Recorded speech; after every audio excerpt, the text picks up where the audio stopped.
I give the floor to the moderators.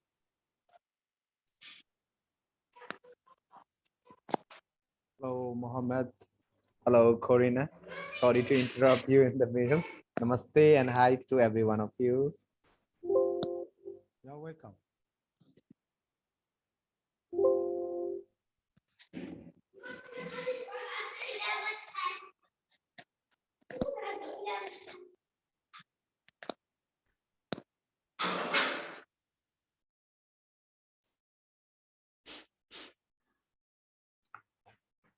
Shall we begin? Just a moment to go live and we will. Yes, You're welcome. Paulina.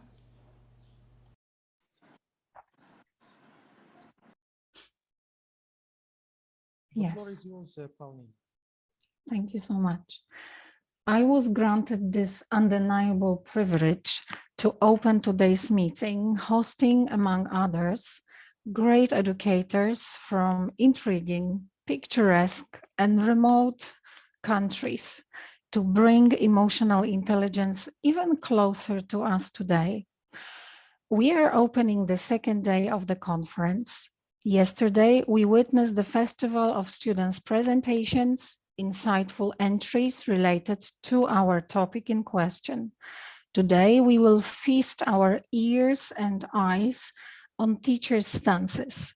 We meet above differences of mother tongues, united with English, against the time zone differences, brought together by this desire to know more in one conference room, to hear one another better, to grow stronger in order to bring change in our communities. We cannot do much about what life brings to us. Having investigated EI further, we realize, however, that we have all the power to consciously moderate our emotions and consequently our deeds.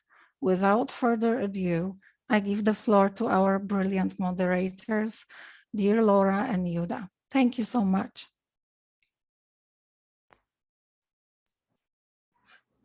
Thank you for the wonderful introduction and thank you for being with us today. Good morning, good afternoon, good evening to all honorable participants and the loving audience, all beautiful people present here from all around the globe. I am Laura Stancu. And my name is Yuda Pamungkas from Indonesia. And we welcome you all on this special day dedicated to International Conference with the theme Emotional Intelligence for Learners and Teachers. And now I am pleased and honored to present you the organizations that contributed and facilitated the conference.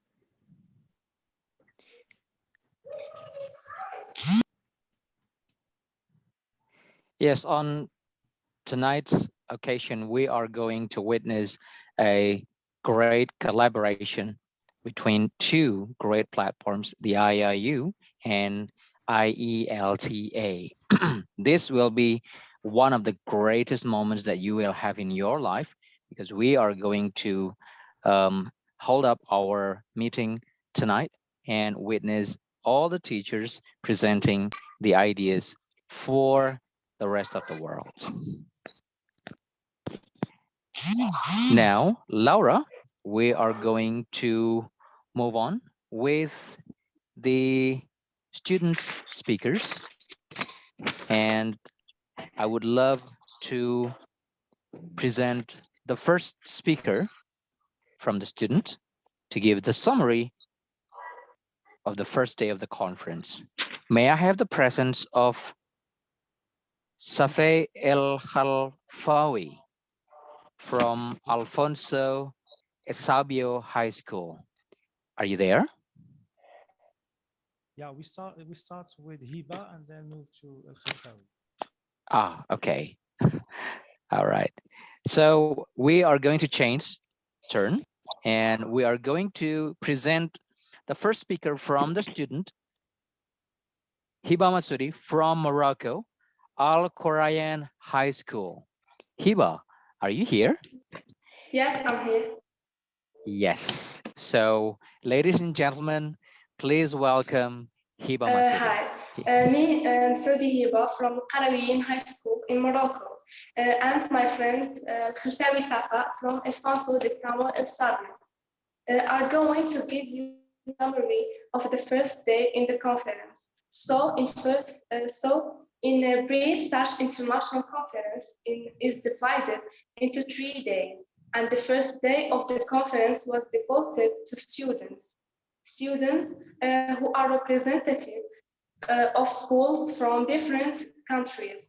Every student presented and discussed a specific topic related to emotional intelligence. And now I pass the floor to my friend to tell you some information about the students' representation. Hello to everyone. In terms to the students' presentations during the first day of the conference, some students gave an introduction to the target topics, objectives, and the means used for collecting information about this topic. Afterwards, some students clarified the importance of having rich research and discussing Afterwards, some students explained the importance of having research and discussing this topic nowadays. Moreover, other students gave a glance at the history of emotional intelligence and explained its meaning. Also, they clarified how emotional intelligence differs from one individual to another, as well as its influence on our relationships, our work, and our way of thinking, and so on. After that, some students gave their opinions and suggestions about how to develop our emotional intelligence.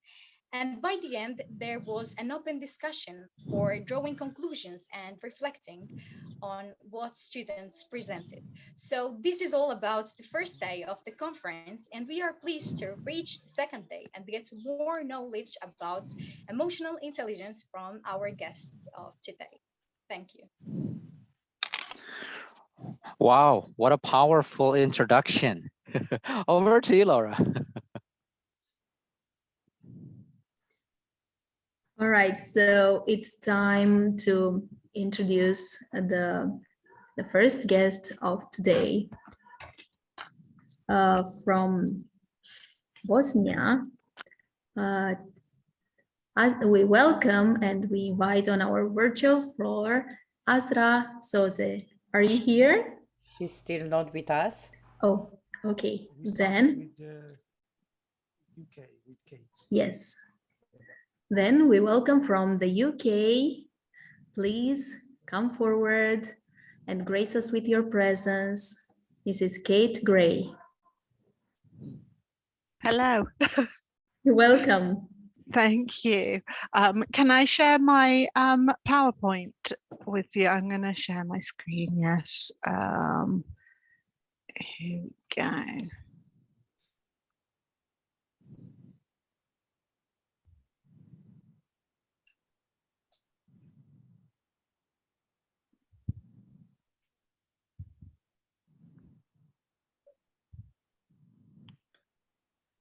There we go. So I am going to be talking about how emotional intelligence helps teachers to prepare good lesson plans and proceed successfully in the textbook content. I am probably going to miss some of the bits that maybe tell you about preparing good lesson plans as such, because I'm going to think about teachers' emotional intelligence more than anything else. So I just wanted to share some of the things that in the UK, kind of before COVID and during COVID, there's been a lot of work around kind of emotional intelligence and mentally healthy teachers and the importance of that. So we're going to think a little bit about the importance of how to keep our own emotional intelligence and our own mental health and well-being good. So the key thing is to understand our own emotions. So for everybody, it's really important that we actually know how we're feeling and why we're feeling the way we do. And I don't know about any of you here, but I know that there are a number of things that can impact on our emotions and therefore impact on the way that we engage with others as well. So emotional intelligence is all about us actually recognizing and understanding how we're feeling and our emotions, and recognizing others' emotions and how they impact on our own. So I work with vulnerable children as well, so children with special needs who really struggle with emotional intelligence. And so it's really important that we support them in helping them to really understand. And the most important thing is starting with ourselves as teachers. So I'm going to think about starting with you. So you are all the role model to your pupils. We can't help our students to have emotional intelligence if we don't have it ourselves. We can't support them with their own emotional intelligence. So I'm going to think about some of the things that kind of impact upon our well-being first of all. So these are the things that I think really impact. So sleep. When we're looking after ourselves, we need enough sleep. Now, I'm going to ask for like a hands up. How many of you got 6 hours of sleep last night? A lot or just a few? And I wonder who got less sleep. So some of us may have got less sleep than that. I don't always sleep as well as I should. But when we're teaching lessons about emotions to children, if we are, for instance, appearing tired to our students, to our pupils, then how can we promote good sleep with our pupils? How can we promote that sleep helps them with their emotions if they're not getting enough, if we're not getting enough sleep ourselves? So we need to promote good sleep for ourselves and with our pupils, because it helps with positive attitudes, it will give them more energy, and it will help with resilience as well. And that's really important to be aware of. Next, we think about for ourselves the physical well-being. So making sure that we're promoting and teaching that for our own emotions, we need to actually make sure that we're mentally healthy as well. And so we talk to children about their diet, about sleep, and about exercise, and how physically, if you are taking care of yourself, and again, we're still the most important role models, we need to be showing the children how to do this. And then the next one is healthy coping. So this is one that we're going to kind of talk a little bit more about. So your emotional intelligence will only become something you're really aware of if you can keep track of your own emotions throughout the day. So we can do it ourselves as teachers, and then we can also teach our students to do that to help them to keep track. So it's really important to think about, you know, what parts of the day, what parts of the week were really difficult for you. And then how do you cope with that? What do you fill your healthy coping workbook up with, a toolbox up with, so that you can cope? So teaching the children that they need to develop their emotional intelligence through healthy coping. So it's about recognizing and having that level of emotional intelligence to recognize that sometimes our emotions are impacting on our learning, and therefore we can do something about that. We can be really honest about, this is making me feel anxious, it's making me feel unhappy. Okay, but I know that I can cope because I've done this before and I've got through it before. So for example, if I'm working with a young person who has autism, who will struggle with their emotional well-being and their emotional intelligence, and so it might be that they really struggle with going into a new place to eat. So it could be that we're thinking about how we can support them in terms of going out to eat somewhere. And what we have to do is revisit things that they have been successful in doing. So if they have managed to go into somewhere that's slightly crowded and they've coped with that, then we want to remind them that they did manage that. And it's about that toolbox that they have of what they did each time and really addressing how we can help them. Then I move on when I'm thinking about this to actually talking about in our schools creating those safe spaces where we can really start to be aware of children's emotions and how they're feeling and what they need. So creating places where children can talk about their experiences if they've been bullied. So an anti-bullying room, this could be at lunchtime or at break time, a quiet area, an area for those young people who spend a lot of time caring for others when they get home. So being aware that we've got these children with these needs in school, a well-being room for children. And then for children who identify as LGBTQ+, a space for them, but a space for them to be amongst others. So being aware of how all of these things can impact on emotions throughout the day and developing that awareness is really important. Then thinking about your student voice. So in order to be able to really get children in a place where they can learn and are prepared, we need to listen to our students. So a few things that you can do. Giving all students a piece of paper that says, I wish my teacher knew, and asking them to just complete that. So I wish my teacher knew. And this is a time when, you know, you can really begin to get to grips with the children's emotional well-being and use your own emotional intelligence to support your students by saying, you know, I've had children that say, I wish my teacher knew that I find spellings really hard, or I wish my teacher knew that I don't like going into lunch because it's too crowded. I wish my teacher knew that I don't like playtimes. I wish my teacher knew that I don't like sitting in the seat that I have to sit in every day. And it can be all kinds of things. Or I wish that my teacher knew that my socks really irritate me every day, which you may find with some children with autism would say. So that can be really good because you can then do something quite quickly about it.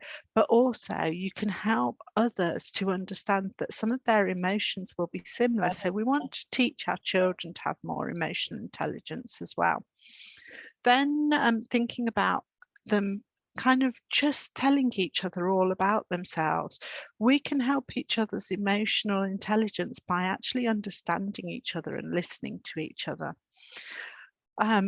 Having pupil leaders in school allows the student's voice to be heard and to be valued, and that really helps to develop their own emotional intelligence as well as us being able to support.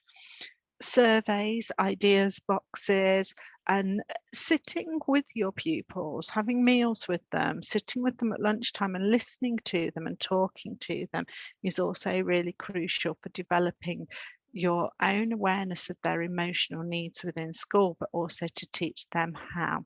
And sometimes being really honest with students about thinking about how we address emotions is really important. So the other things that I would do to develop emotional intelligence in my pupils is I do lots through stories. So I have a whole wealth of books and stories that I will share that would allow us to explore how students are feeling and how the characters are feeling and begin to identify with those emotions that may be coming into play. So really, in my very 10-minute presentation, what I'm trying to get across is, first things first, to develop emotional intelligence, we need to start with ourselves. We need to know ourselves really well, and we need to look after ourselves. We need to make sure we've got our own toolkit that keeps us going. We need to recognize when our emotions are causing us to not deal with situations well. Then we need to use that emotional intelligence that we've developed to teach our pupils about emotional intelligence, to teach them to develop their resilience, their coping strategies, their ways of doing it, but also making sure that we create a culture where emotions are seen as fine as long as we do the right thing by it. So if we are feeling angry, it's okay to feel angry, but what do we do about that anger? So that's really important. And then hopefully just a few ideas for how we can really support pupils with looking after themselves and how we can look after them is really important. And I'm going to kind of finish off with a bit of a random quote, which is it's not quite so the way to get started, Walt Disney said, is to quit talking and begin doing. Now, I actually would do that the other way around. The way to get started with emotional intelligence is not to quit talking, it's to encourage talking. And the more we can encourage talking and discussing, the more our emotional intelligence will improve. So I have put that quote up to say, we need to switch it around. We need to start talking as much as anything else as well. So thank you for listening to me. I hope that it was helpful to you, and I'm going to stop sharing now. And I kept within my, well, just went over my 10 minutes. Thank you.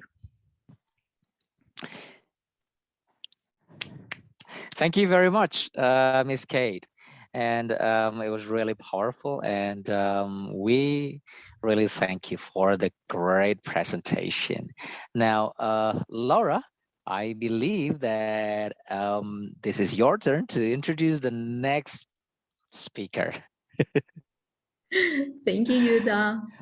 Once again, thank you for the lovely presentation. And it's time to welcome our next guest, Mrs. Alena Maskeva from Russia. Welcome to our conference. Unfortunately, Miss Alena is not here at present. So we are going to move on with Mr. Prem, Laura. Yes. We wish to welcome Colonel Prem Prakash from India. It is my honor. Welcome. Thank you, Laura. Yeah, let me try and share my screen.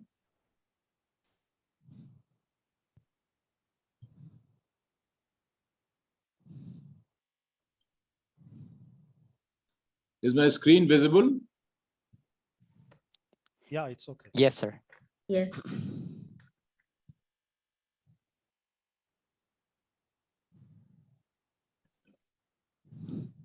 Right. You know, the previous speaker just spoke about how do we use this EI in drawing our lesson plans. And I think some very interesting points and practical points came up as to how, you know, students wish that teachers knew about them. They had this survey, they had space where they could share their anxieties and concerns. And rightly so. In fact, you know, early this evening, you know, we had gone to Indian Institute of Technology here in Delhi. And they had some under 18 students who were showcasing, you know, their projects, digital and other projects. So I saw 2-3 of them, which are class 8th and 10th kind grades. You know, one has come up with a solution for careers, you know, which the students want to join. So early in life, you know, this child of class 8th grade is thinking that there are problems, there are issues, and there are concerns, both of parents and students. And so therefore we should come up with something. Then there is another one of, again, class, I think 9th student, 9th grade, where, you know, they are talking, or they're coming up with a project which is talking of using sign languages and to help people who cannot hear.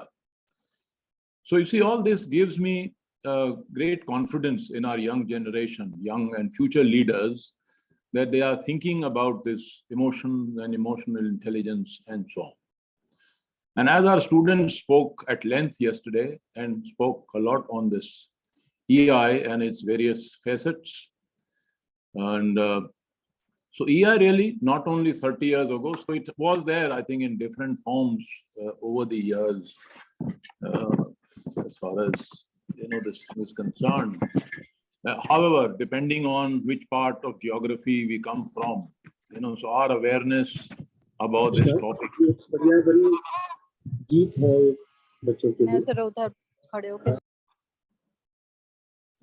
Yeah, so depending on which part of geography we come from, our awareness was sort of, in that proportion. Right. So I would be talking about, there's how emotional intelligence promotes leadership at school, right? And here, the photo you see, this is Colonel Prem Saran Satsangi, our founder chairman, who's colossal in his own sort of stature, in his own way.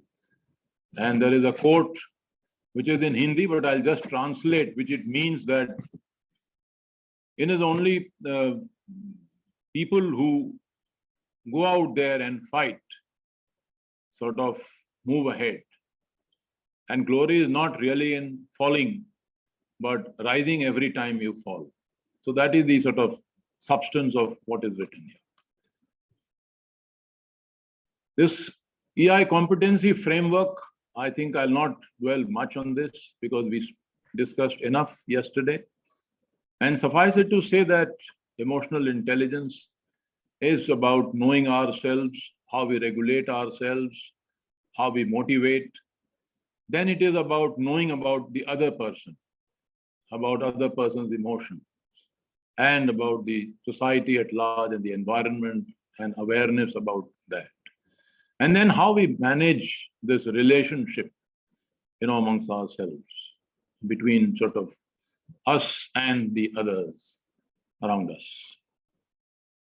Right. Now let's see this. Let me just change the position of the.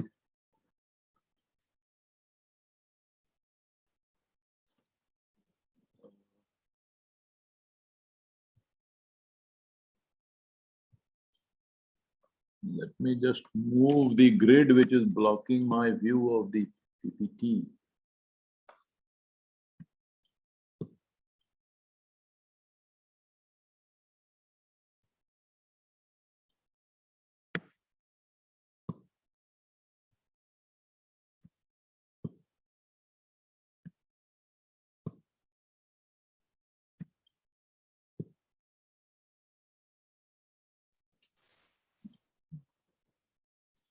Yeah. Okay.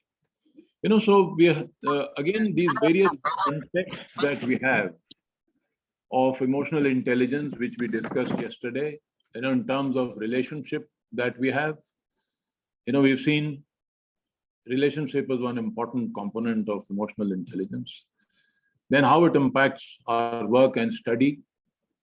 Also about thinking. Then classroom management. It's not only about talk and talk, it's about engaging with our pupil. Then about leadership in school, which I'll be talking at length as we move ahead. Then stress management. EI definitely impacts this. And if we have better sense of EI, we'll be much better prepared to handle our stress. Teaching and learning, we'll be able to shape our minds and minds of our students better if we are more aware about emotional intelligence. Talking about health, especially as we are closing on to the, that International Day of Yoga. And of course, in India, we have this International Yoga Day on 21st of June. So you see a picture here.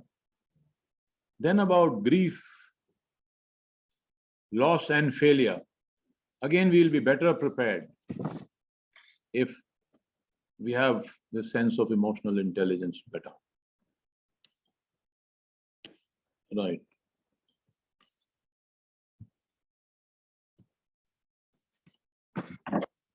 Now, this leadership principles in schools.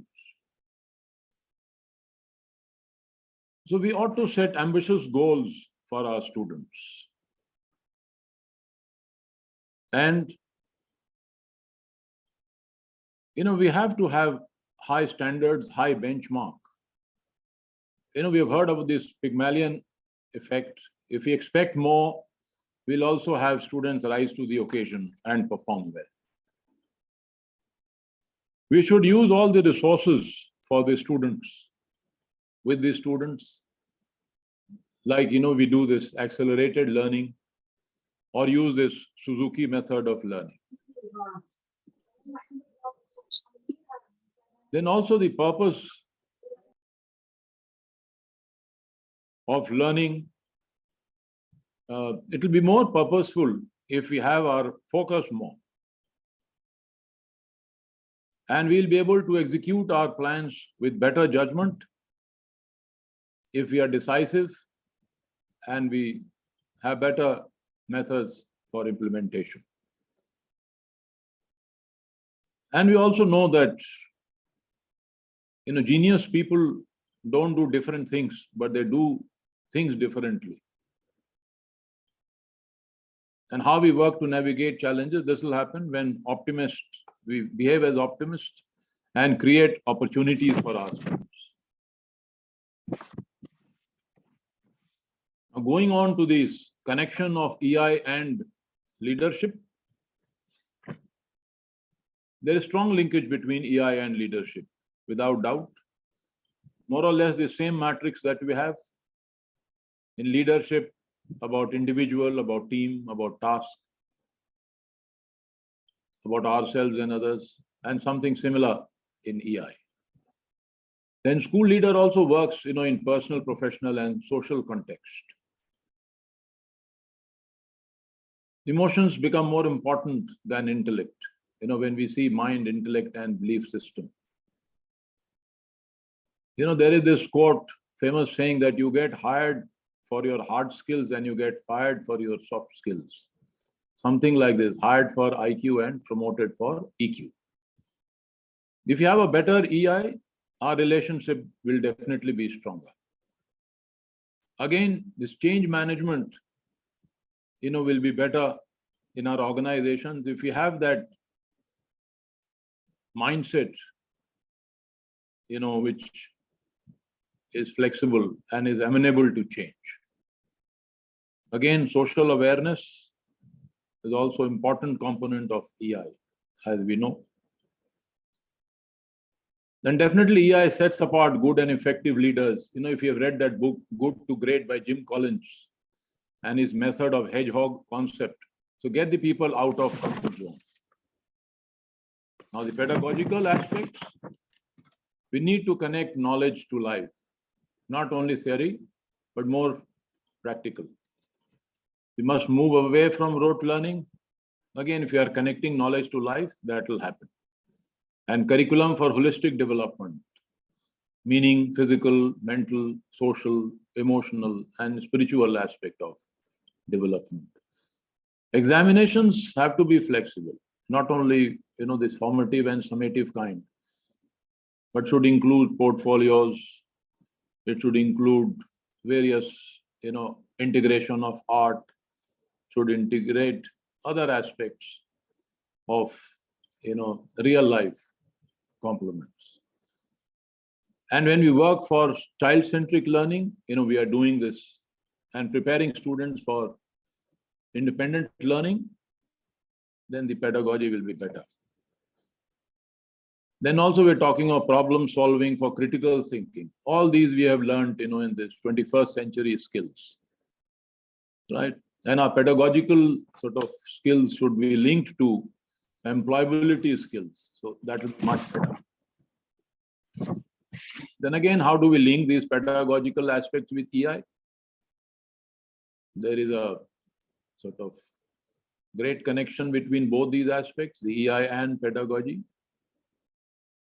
So pedagogical leader with high EI will definitely help make reforms. There'll be better school climate and student achievement if we have such leaders. And if leaders are aware of emotions of staff, so much the better. Also, leaders with high EI are more productive, will get good results for the school. And emotionally balanced school leaders are definitely inspiring. They are transformative. You prepare your teachers, your teacher leaders, and when you bring transformation, there is change in behavior as well. Then to conclude, I have certain points listed out here. EI is an enabling capacity for ourselves, others, and our relationships. Leadership is about individual, team, and task dynamic. And when you connect both this EI and leadership, we see that there is a very viable connection. These emotional competencies are more predominant than cognitive and technical sort of competencies, especially for the high performance. And I think there is enough evidence for the same. A lot of research has been done, and most of us have gone through that book by Daniel Goleman, and all of us, I'm sure, would be very much agreeable to this thing, what I'm saying. Then school leaders ought to be catalysts for change. Absolutely. They need to be there, and a positive change will definitely happen. 80% competencies, including leadership, based on EI, as mentioned above, and based on various researches that have been done. And therefore, it is easily discernible that emotional intelligence promotes pedagogical leadership. So here I conclude, my talk, and thank you very much to the organizers for giving me this opportunity, to our participants, our friends, and also the audiences who are watching this live on Facebook. Thank you. Thank you so much, Colonel Prem. It was a wonderful speech. We really thank you for your presence here with us today. And now I would like to invite my co-moderator, Yuda, please introduce the next guest. All right, thank you. That was really, really encouraging. Really love the presentation from the speakers that we had until this third one. And we would really love to remind everyone that this is a gentle reminder that we know the presentation is really interesting, and we could speak for quite a long time, and we would really appreciate that we are going to mind about our time. So we have 10 minutes for our presentation. Hopefully that would be enough to us all. Thank you. So the next speaker is from Macedonia. Just please, before moving to the next, please Prem Prakash to stop sharing the screen.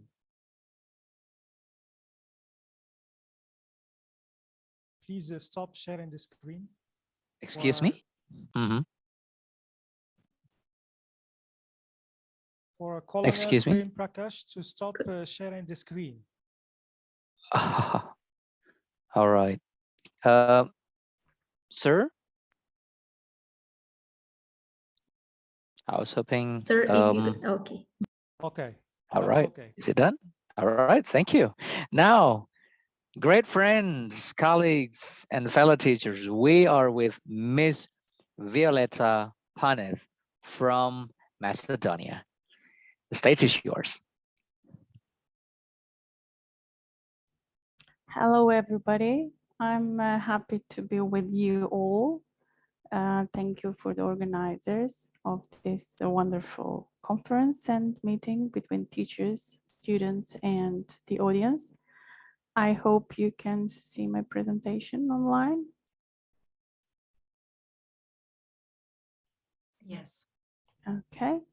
So I've got to say a lot about emotional intelligence, but I'm not going to go through all this data and information because already speakers from yesterday meeting and today have told a lot about them, about the activities and about the ways how to acquire emotional intelligence and the way it is grown. I just wanted to start my presentation with a quote by Maya, who says, people may forget your name or what you said or did, but they will never forget how you make them feel. which is the core of something, should be as a basis on which the values and value orientation, not only of young people, are adopted, but also about in adults. So in broader context, it encompasses all forms of upbringing, starting from the family, school, and non-formal educational institutions, factors such as clubs, organization, media, etc., etc. So when we talk about values and their encouragement, learning, or internalization, which is the core of emotional intelligence, it is necessary to talk about this term, which is fertile ground for the growth and maturation.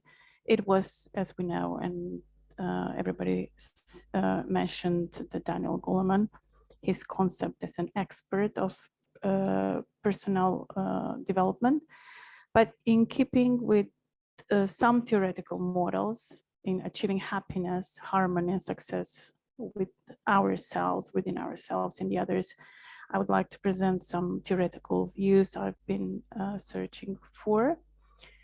And the second column, I would just open the picture, shows about different kinds of learning and empathy, which is cognitive and emotional and behavioral, which the first one tells us about something that we know. The second one tells us about how we feel and how to feel the pain in the others or the happiness in the others. And the third one is how to act. So the behavioral one. So I'm not going to go through the components as self-awareness, self-regulation, motivation. I'm just going to mention them: empathy and social skills, because all of these have been taught and explored in my my colleagues' project, which was called SWOT Scouts. So it was towards their self-regulation, empathy, and engagement in students. They became scouts. They learned how to explore the inner self, which are strengths, weaknesses, and opportunities. And as Kate said, we should be models to students in order to help themselves, but to help ourselves as well. So this can help them improve not only academically, but personally, socially, because usually those students and people who acquire a high level of emotional intelligence, they not only perform academically better, but they in social life act better and contribute to the holistic education and well-being, not only of themselves, but of the others. So they wrote a lot of presentation essays. I just shared my whole presentation with the organizers so that they can go and dive into them. So I'm not going to have time to show them all. This was also something that I have worked with students about social emotional learning with the core of emotional intelligence in itself. They will learn all together how to find inner strengths and weaknesses and how to go out of our self-core and to socialize with the others and see what other people feel and the way they act. So also students by themselves and with our help made some rules how to behave and what to do in order to achieve this third behavioral empathy, which is the third level of acting, not just knowing and not just feeling what the others feel and do, but to act and help the others as well. Okay, so Goleman quote is: by teaching people to tune into their emotions with intelligence, to expand their circle of caring, we can transform organization from inside out and make positive difference in our world. That's true. And we, and me as a pedagogue, know that values are the core of the educational process. And when we acquire values, this is the base on which emotional intelligence is nurtured and developed. So I'm going to go to my short presentation as well in order to present. Yes, it's called well-being, because I think when you acquire emotional intelligence, you make yourself happy and also people around you.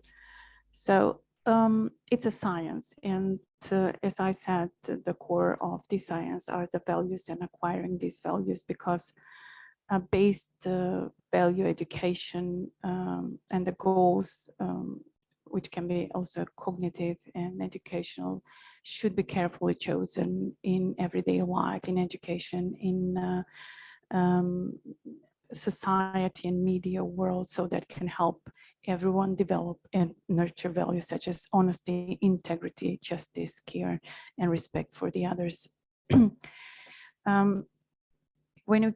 As we can see this circle, it starts within ourselves and it grows and make the circle around to make it holistic.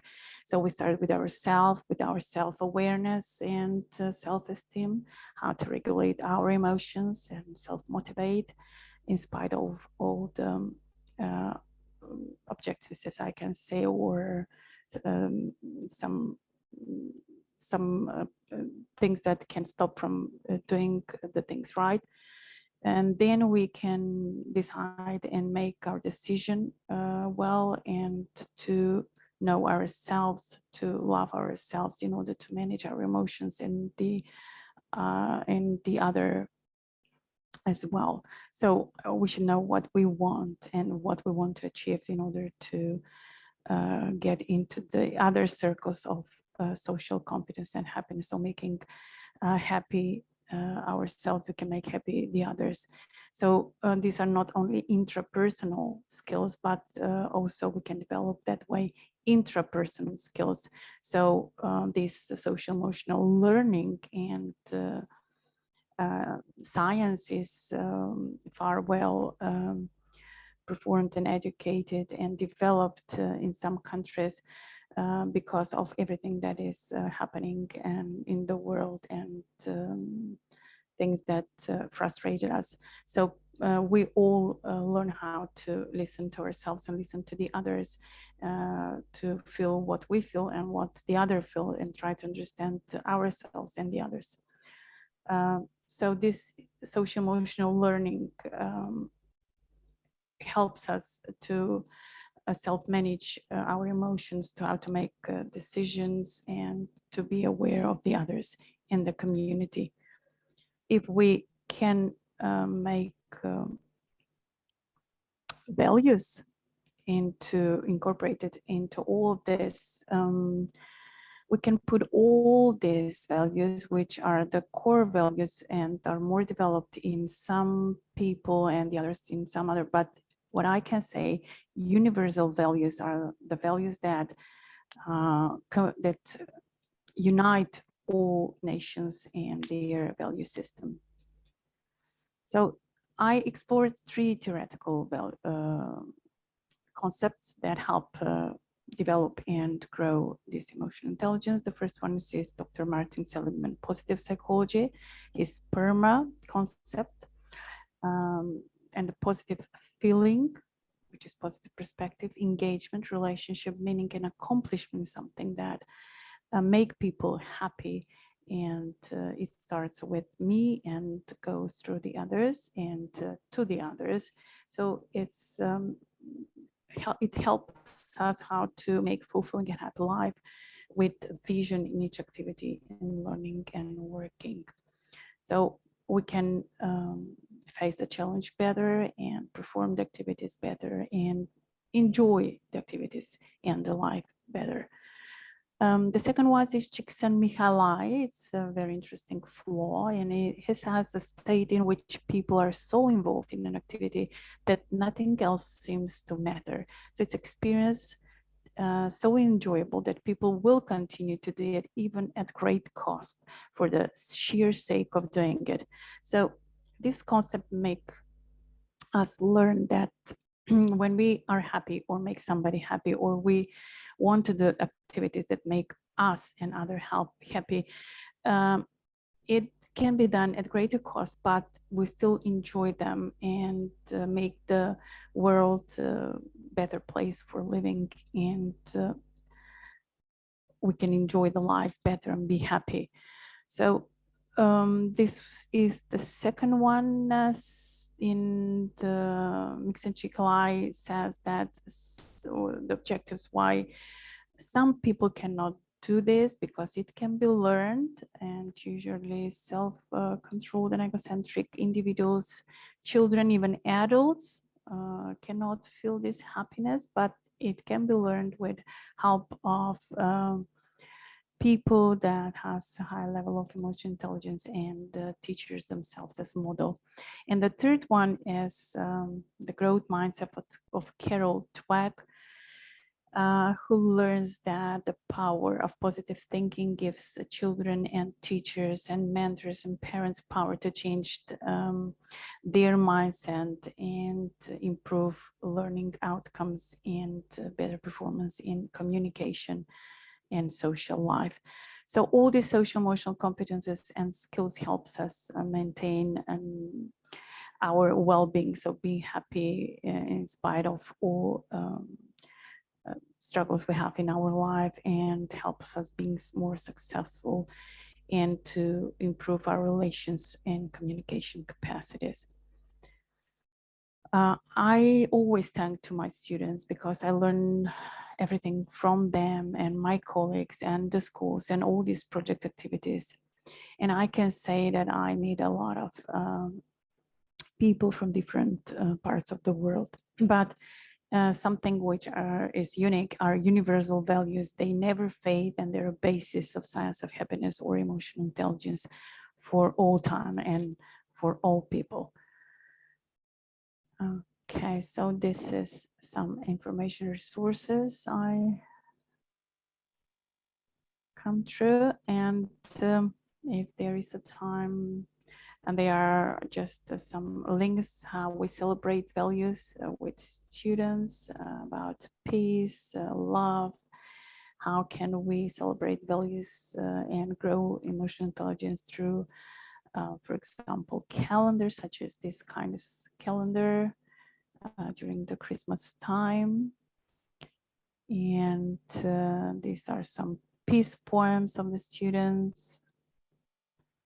This is about the loss and how to overcome it and help the others. This is the link how to celebrate Christmas with love and congratulate to other students from other countries. And I can make a summary with this picture, which I was starting with personal skills, the competence framework, or with the self-awareness within ourselves and self-regulation and motivation, and then make a bigger circle, grow empathy and in others, in ourselves, and also better perform intra and interpersonal skills. So these are more texts about how to grow the growth mindset, which is a very helpful factor for IE development, keys to well-being, and other resources. I think I will say within the framework of my time. Thank you to organizers, and please share my link for the others to dive into the links and explore the details. Thank you. Thank you. Thank you very much, Ms. Pane, for the encouragement and for the strong presentation and all the examples that you said. I believe that everyone can dive in just a second to the link that you are going to share. We really hope that you are going to share through the chat box. And we really appreciate that everyone will keep in mind that we are going to have more precise timing. All right, now over to my co-moderator, Laura Stanciu. Thank you, Yuda. All right. And it's my pleasure to invite on our virtual stage the next speaker. Welcome, Dr. Derry Dakanay from Philippines. Hi, good evening, everyone. Glad to be part of this conference. I'd like to share my my slide to everyone.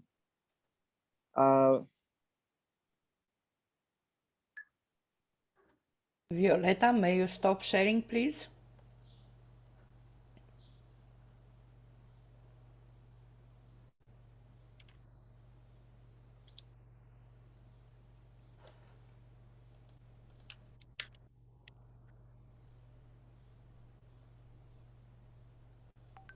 Violeta has to stop sharing her screen.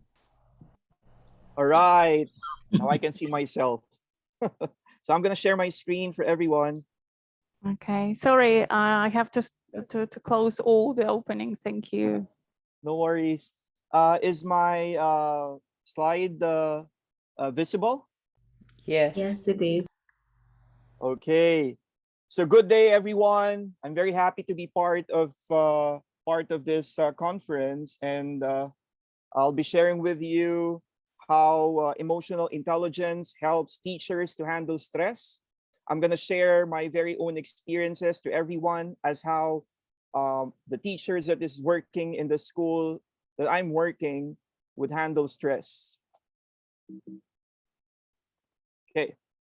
Now, emotional intelligence, I've asked this to our teachers, and these are their answers. When we talk about emotional intelligence for them, they said that it is to empathize with others, reactions to in a situation, that you have to be flexible, your reaction, your abilities, you need to adopt, empathy, control, understanding, how you handle your emotions, how you communicate effectively.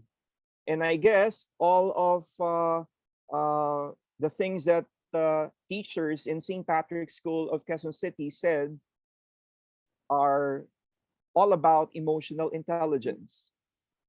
And connecting it with the topic, I asked them also, what are the stresses you have encountered as a teacher? And these are what I got from them. Students who are absent online. So most of the teachers get stressed and how they're going to be able to give them grades at the end of the school year, probationary status of a teacher, a lot of paperwork, especially those students who are not doing their online distance learning modality, and work beyond time. Parents who are too demanding is a cause of stress for teachers. And of course, the health is one of the stresses that they're encountering. And of course, the COVID-19 pandemic. So interesting. Now, according to Jensen, this was far in the year 2000, all learning is state dependent, meaning with state being defined as a collection of emotions you are feeling, the learning environment can bring about many emotions or feelings, from your curiosity, enjoyment, confidence, fascination to frustration, depression, resentment, boredom, or even so-called anger. Some of these feelings have at some stage been part of either one's learning life or the teaching career of a teacher. These feelings can be debilitating, or through reflection can assist in learning more about oneself. So being aware of these feelings and the fact that others may have these feelings too is the first step in becoming emotionally intelligent. Besides knowledge about the content and the pedagogy, emotional intelligence will assist teachers to assess our students in their learning journey. So often students don't care how much you know until they know how much you care. And that is very true.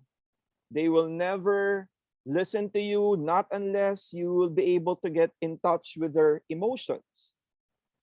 And the big question now is, why emotional intelligence for teachers?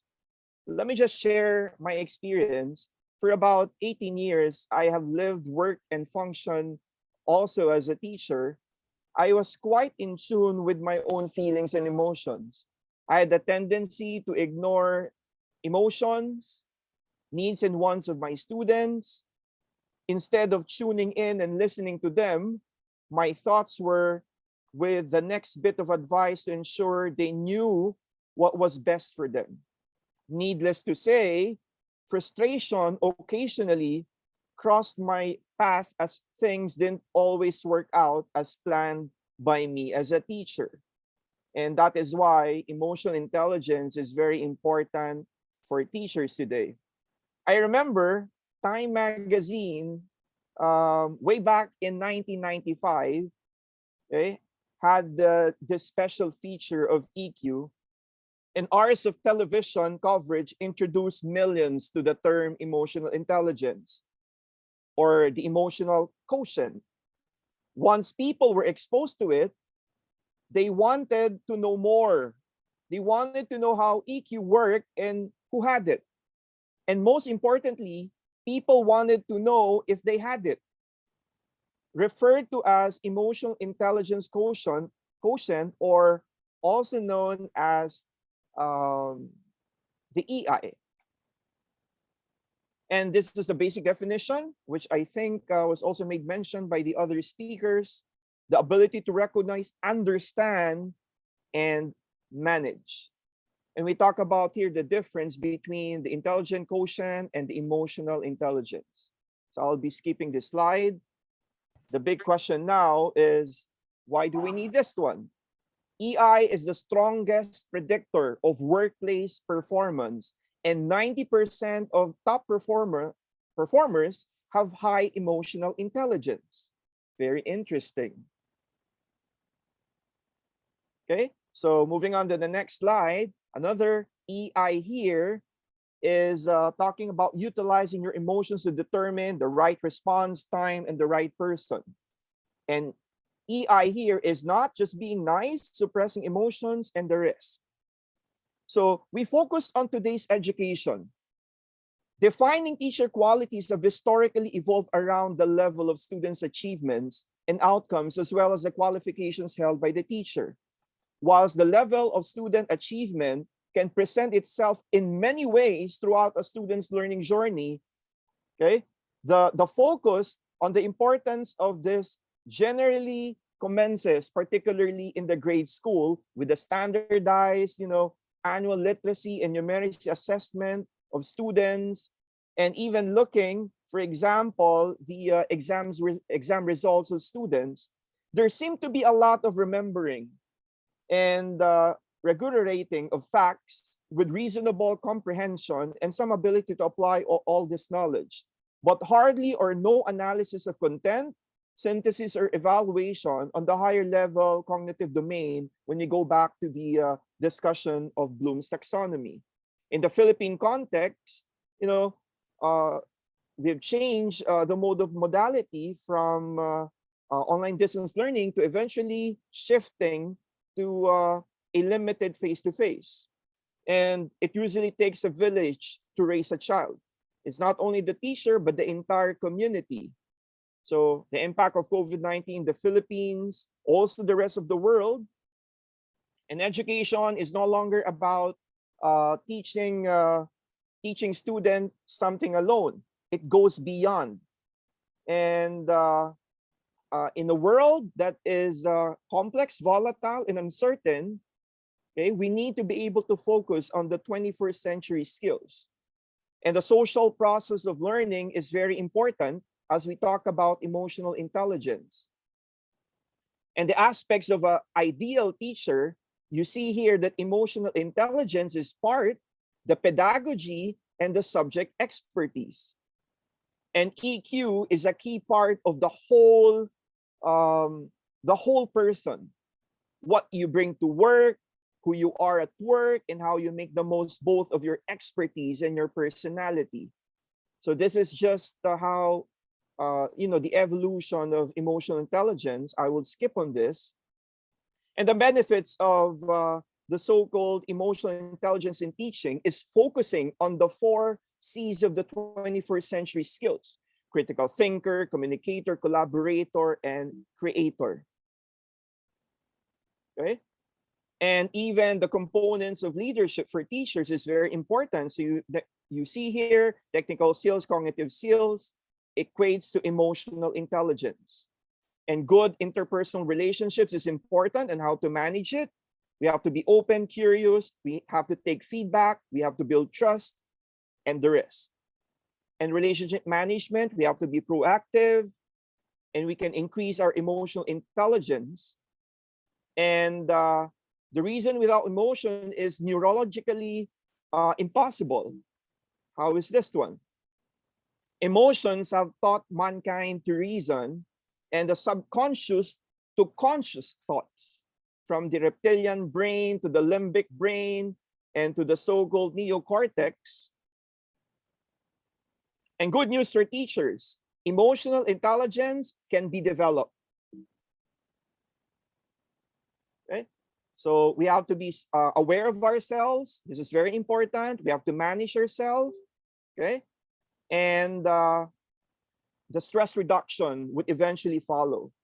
So to summarize, okay, so emotional intelligence, we have to emphasize with others. We have to check our mental wellness, promote balance, and communicate effectively. So we need to do our action plan. Okay, these are the action plan that eventually could help teachers. And in conclusion, I got this from Martin Luther King. The function of education is to teach one to think intensively and to think critically. Intelligence plus character, that is the goal of the so-called true education. Thank you very much for listening. Thank you so much, Dr. Derry. It was an extremely interesting and engaging presentation. So thank you so much. And I really loved that thought that students don't care how much you know until they know how much you care. That was indeed lovely. Thank you for this, and thank you for teaching us to connect with our students more. Thank you. And now, please introduce the next guest. Thank you, Laura. I really enjoy the presentations from the very start until the speaker that has just finished the presentation. Now, we are going to welcome our next speaker. This is a speaker from Taiwan, Teacher Winnie, or Miss Ming Yao Xiong, the lady with a lot of smiles. So, Teacher Winnie, Wow, take the thank you. stage. Wow, it's my great pleasure to be here. So actually yesterday I has been, I was here and staying the whole session. And then at a time I began to worry about those students are so amazing. So what should I talk about today? So wow, but anyway, I think it is a great topic. So like our organizer mentioned about this session drawing our attention as an educator. So what are important to our students in life? So if we really want to make a lifelong learner, we need to be a lifelong educator. So thank you so much. I've been learning a lot from this session, and thank you for bringing this topic to me. So today I'm not expert, but I'm a teacher for 20 years. So today I would like to share that my reflection and my emotional learning journey with you. So before I start, I would like to show you a video, and based on the emotional intelligence, that's good for our health. Because if we talk, it's better we watch a video, because this video is an inspiration for me. After hearing all the topic, I know that emotion intelligence is important. And then it encouraged me to find some inspiration material for me as an educator I could learn and I can share with my students. So now I know that empathy is very important. But what is empathy? So I would like to show you and share with you the resource I have. And in my presentation, I will also like to share the resource how I learn about emotional intelligence and how I use in my classroom and share with my students. So before I start, I would like to share this video with you. So hope I can successfully share that with you. Okay, so let's talk about empathy. And why is it very different than sympathy? Empathy fuels connection. Sympathy drives disconnection. Empathy, it's very interesting. Teresa Wiseman is a nursing scholar who studied professions, very diverse professions where empathy is relevant, and came up with 4 qualities of empathy. Perspective taking, the ability to take the perspective of another person or recognize their perspective as their truth. Staying out of judgment, not easy when you enjoy it as much as most of us do. Recognizing emotion in other people and then communicating that. Empathy is feeling with people. And to me, I always think of empathy as this kind of sacred space when someone's kind of in a deep hole and they shout out from the bottom and they say, I'm stuck, it's dark, I'm overwhelmed. And then we look and we say, hey, you climb down. I know what it's like down here. And you're not alone. Sympathy is, ooh, it's bad, no. You want a sandwich? Empathy is a choice, and it's a vulnerable. Yeah. So watching this video, I got it. So it's a very clear, an interesting illustration. So I can share with my student. So now please emphasize with me if I take a much longer time, because it's such amazing topic I would like to share. So now let me share my presentation, my slide. Okay.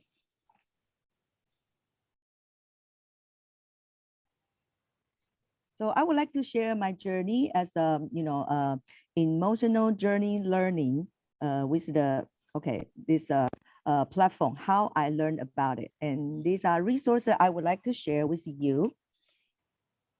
So thank you for the great opportunity. So let me introduce myself a little bit. So they are educator. There are some 3 different stages as me as a teacher. So first, I'm an English teacher. I teach English only, teaching textbook in the classroom. And then I try to, my students, they are not, motivated. So I try to be, more capable. I learn many digital tools, not showing off my technology, but I trying to connect with my student. I trying to improve the classroom with my student. So now I got a Microsoft educator, Google certified educator, Weekly community.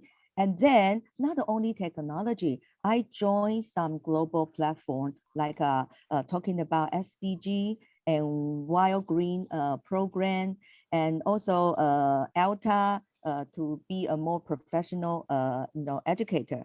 And most interesting and I think amazing part is that I joined a human happiness program, become a human happiness ambassador. At the time I was thinking, well, in the world, there is a project called Human Happiness Ambassador. So this is a project, open my mind about happiness is really important in your life and in your teaching. So thank you, Mr. Pramon, to open my mind about the world and about the emotional learning journey. So this is no matter what kind of a title I have, I like this one. So this is a picture of my student who drew me that lots of a heart, lots of a flower. And they say, when they are with me, they say, I'm like a flower. They are very happy with me. See? So how can you just teaching 20 years? So you are still loving this job. So happy teacher make a happy learner. So when you talk about the emotional journey, in the beginning, I didn't know, I was not aware about what is emotional intelligence, because it's such a bit, you are aware about it until I watched this movie, Inside Out. I'm sure that maybe during the time COVID-19, they'll bring this issue very, obviously. But I think that maybe even the younger, I teaching young learner, probably they don't know about these emotions inside. So I think this is a very good resource and Said that healthy mind resides in a healthy body. show with your students and discuss. So in the end, when I watched the movie, I cried because I really feel like I was like the little girl. People grow up. It's not always a happy journey, but as a whole life, you need to have a different emotion: happy, sad, angry, upset. So these are the emotion make our, human life colorful. So for me, emotional journey is like a mirror. So as an educator, we are who we are, and we teach how we are feeling. So emotions are just like a mirror. We cannot erase that. Emotions are part of our life. So understanding our emotion, not only helping teacher in practice, and also they are benefit for our student to be better learner in the classroom and a better person in life. So this is the way I see emotional intelligence. And also when we teach, children are like a wet cement. Whatever falls on them, it will leave the marks and impression. And sometimes it's just like the feeling iceberg. Sometimes we just see the surface. So let's put ourselves in our learner's shoe and teach our students what counts in life is more important than teach them how to count. Understanding emotional intelligence, even making the connection became very important in my teaching. So emotion intelligence is become smarter, is important. So when I dig into the emotion iceberg, I think this is sometimes I found is very, shocking for me. So because this is called emotion iceberg. So usually when we are in class, we see the behavior of our student. So they are feeling maybe hurt, anxious, their behavior show anxiety, they're feeling about embarrassed, but they are something under the surface. So this hidden emotion, sometimes we don't even see. So there's anger, frustrated, and irritated. So sometimes they are something hidden be under the surface. So the emotion iceberg, so give me a strategy that we need to dig into the result, and then take out their behavior, and then we need to serve under the water to see their emotion and thinking. So this is an iceberg. We need to maybe check their past experience. Maybe someone taught before, after the class, before they come to the classroom. So a child's behavior usually shows an iceberg. What you see, we need to deep inside what maybe they want feeling love, they want feeling care, they feel frustrated. So this iceberg really helped me about. And then that's connect me to, we need to put Maslow's, the basic need. Student has to fulfill Maslow before they can learn Bloom theory. So which count. So this is really overwhelming to me.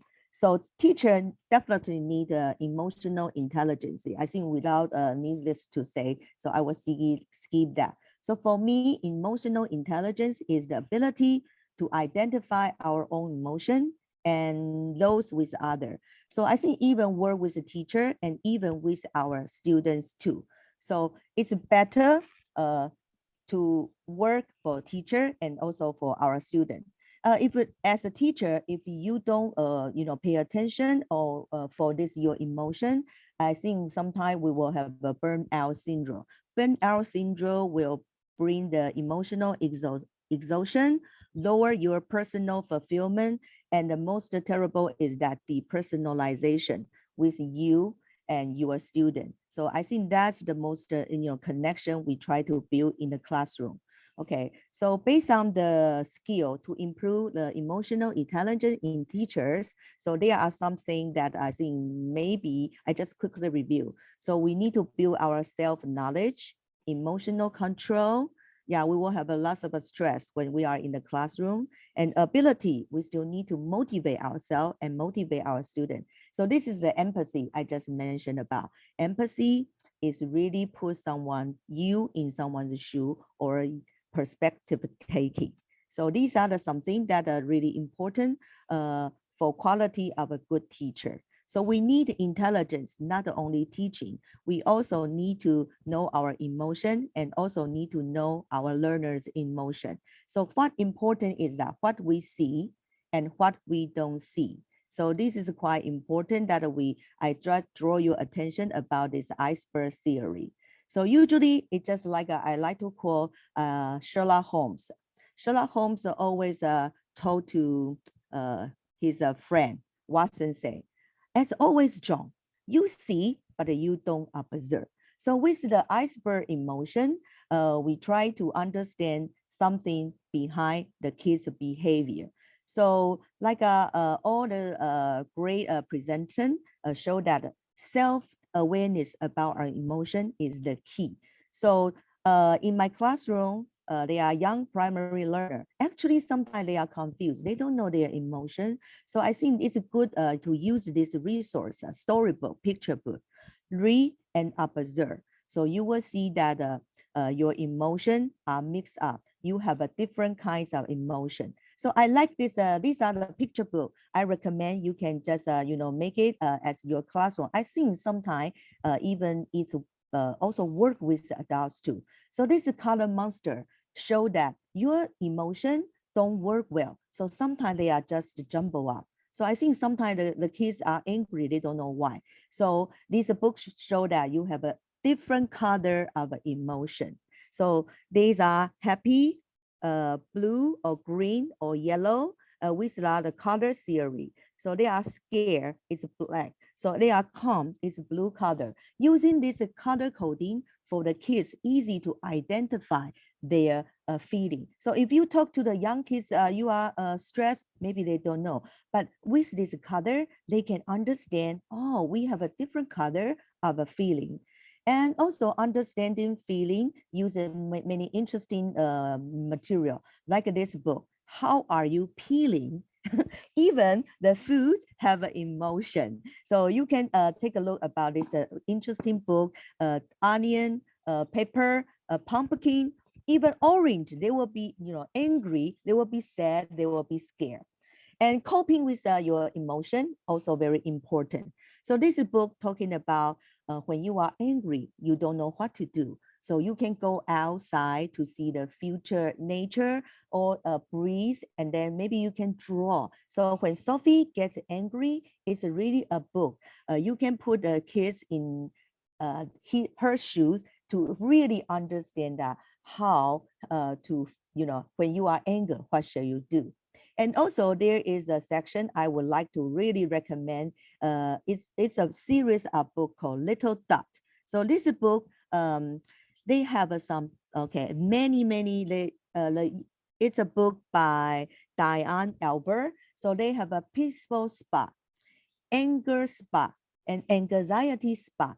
The author using this spot to show the kids how to self-regulate your emotion.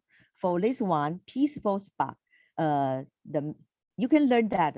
You just tell the students that you just need to find it. They are there. So you can control your, emotion just by practicing mindfulness. So there are also this spot pattern. You can use the breeze. They can show you close your eye, and with the green spot, you can easily calm down and mindfulness. So this is a peaceful spot. And anger is usually, the kids, young learner, they easily to be angry, but they don't know why. So the little spot of anger show you the skill of a self-regulate, coping with your anger. So calming strategy by, just showing your hand. So you can ask the kids to just count. There are red spot on your hand, but you just need to count like a 1, 2, 3, 4, and tap, tap, tap, tap. So this little strategy can really show our young learner to coping with the anger, and anxiety. So there are many the emotion spot shows the student, young learner.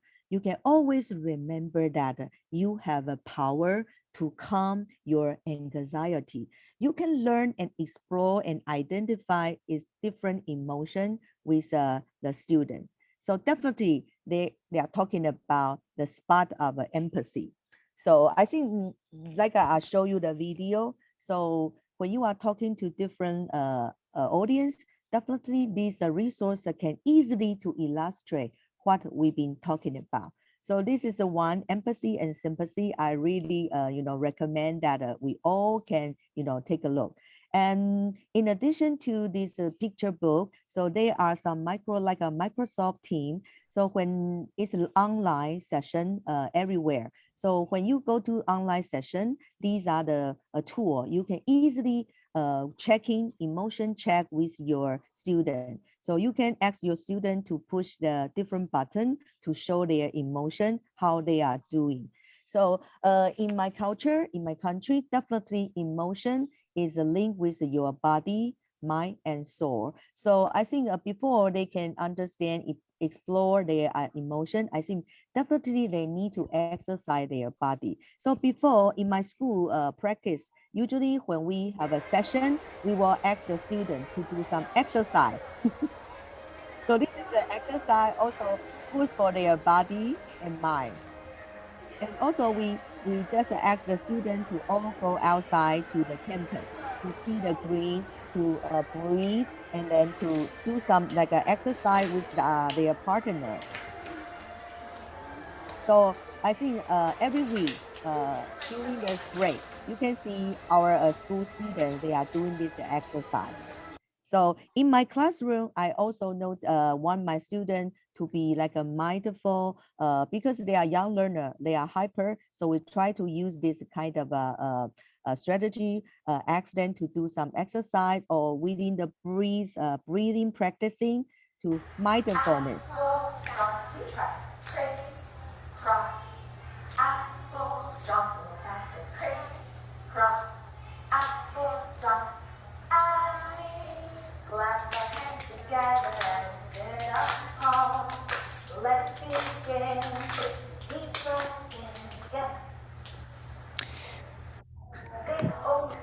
Thank you, teacher. Okay, Winnie. yeah. So yeah, it's also the end. I bring you to my classroom that in the classroom practice, I also teach my students the breathing skill to practice mindfulness. So thank you so much. This is my emotional learning journey I would like to share with you. And thank you for drawing our attention to this important topic. Thank you so much. Thank you. What a powerful presentation. The Thank only you. one that was caught into my mind was, how are you peeling? That was really great. It's really Yeah. amazing. Awesome. All right. Thank you very much, Teacher Winnie. You inspire us all. Thank you. Now I would love to, thank you. I would love to call upon my co-moderator, Thank you. Laura Stancia. Thank you, Yuda. And once again, congratulations, Winnie. It was an amazing presentation. We had so much to learn. And now it's my pleasure to introduce the next guest from India. Let's welcome Deepika Abrol. Welcome on the virtual stage.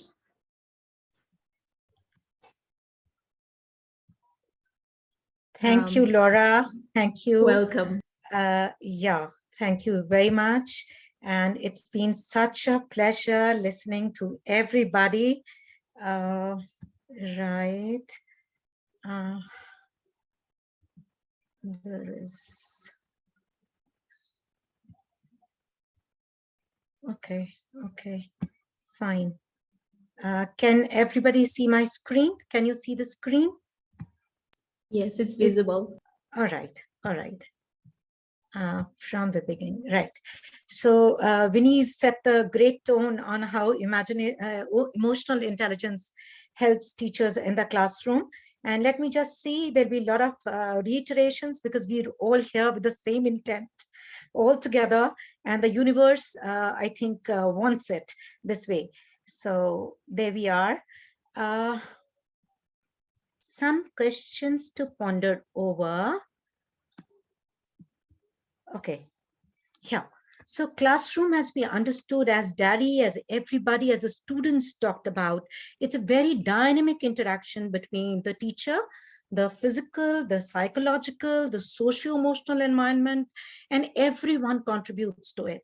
So let's see where that EI works here. We have these questions. Are we calm? Are we in touch with the inner selves? Do we really listen to our students? Do the students feel accepted, loved, valued? Do they get a fair opportunity? Are they ready? Are they free to ask questions? So let's see if we can answer, according to me, these questions. And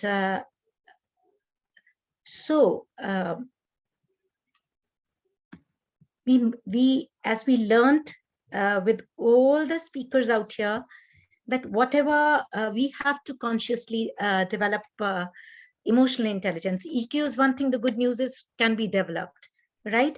So if we, whatever we feed, the gratitude, love, positive thinking within us, in our students, that is what is going to grow. So it doesn't mean that worry, self-doubt, guilt, the turbulence, the ups and downs we have in life, we don't have to shove it under the carpet. So that's where what we've learned throughout, that with the aspects of emotional intelligence, we should be able to deal with it, manage it better. When we do it, we bring a healthier self, a happier self into the class, and that's how we end up influencing our students positively out there. Why am I not able to go next? Okay, just a minute. Why is this stuck? All right, what's wrong? Just a minute.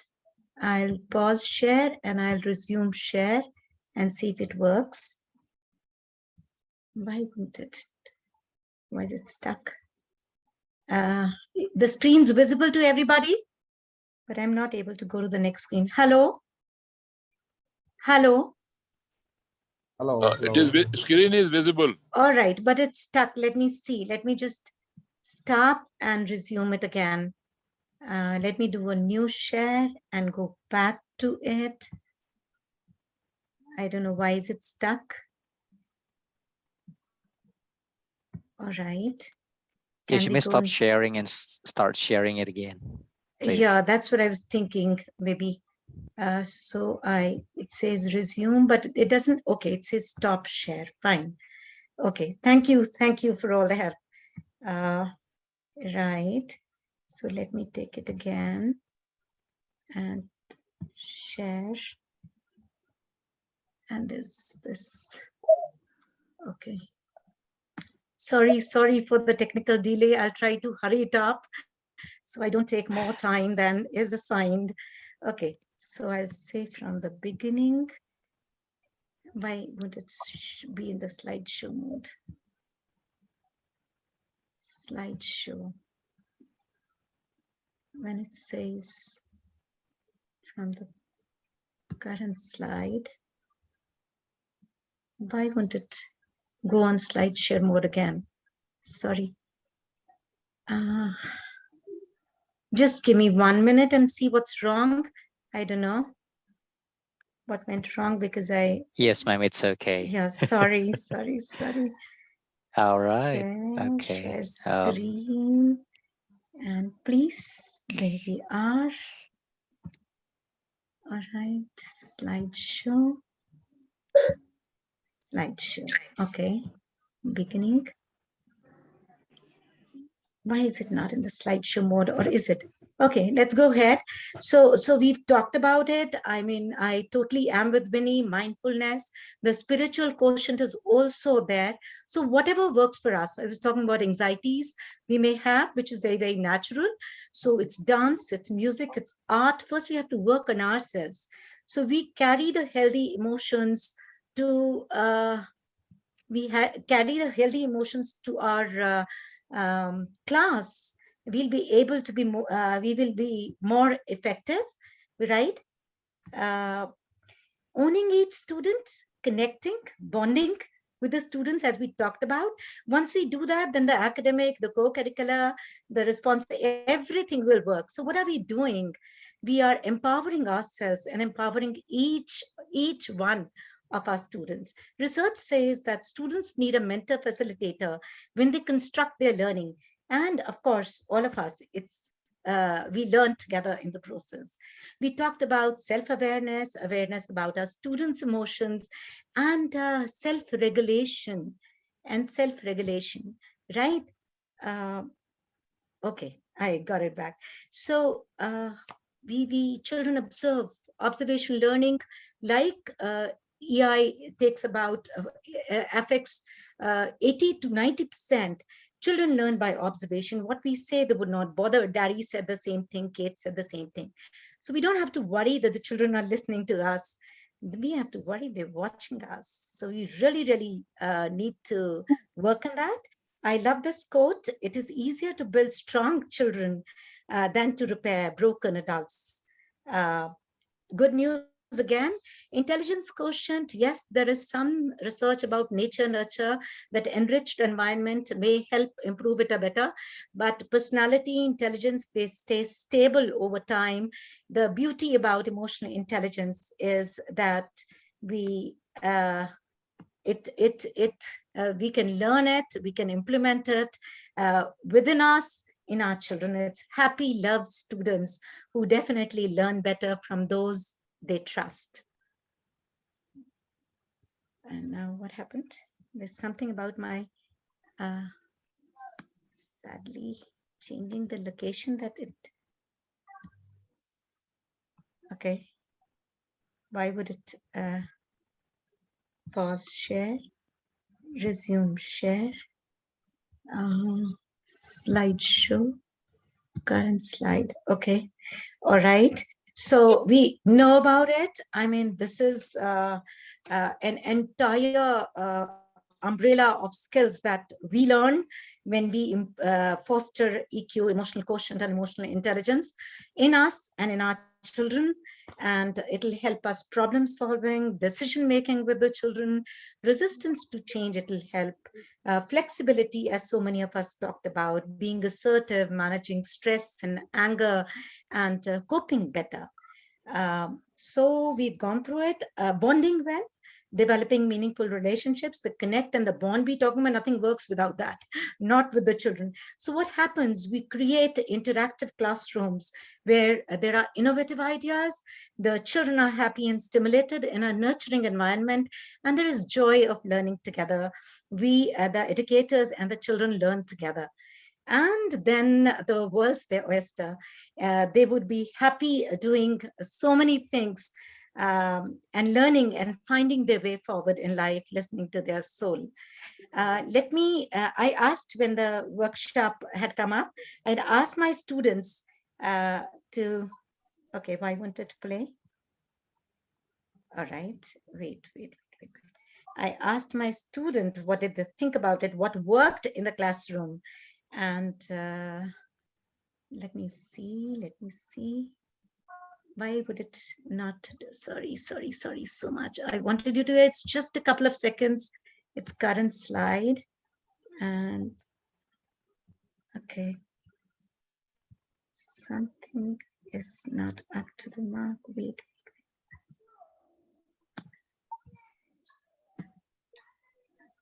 Okay. It doesn't let me do certain things. Slideshow, current slide. And I really want you to listen to this.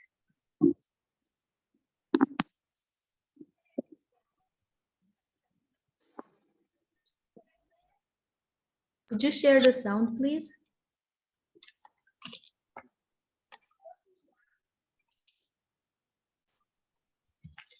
No, we don't hear the sound.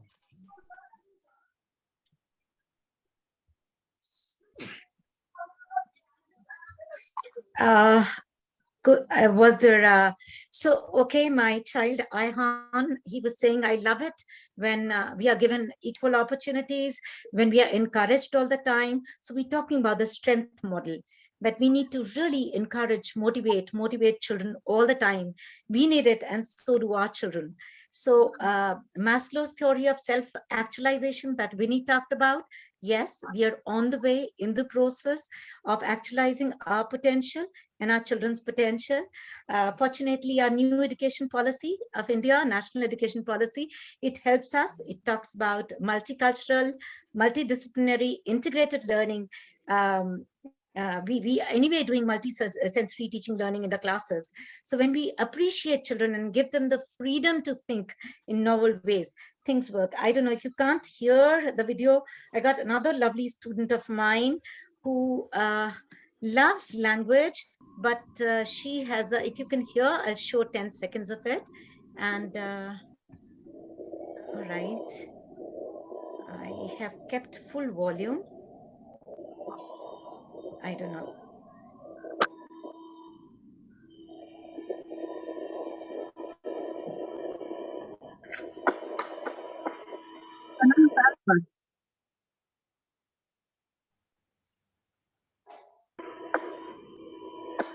All right, this girl of mine, she's a lovely poet, a writer, and when we are able to give her extra reading book reviews, she would do mathematics, which she doesn't like much.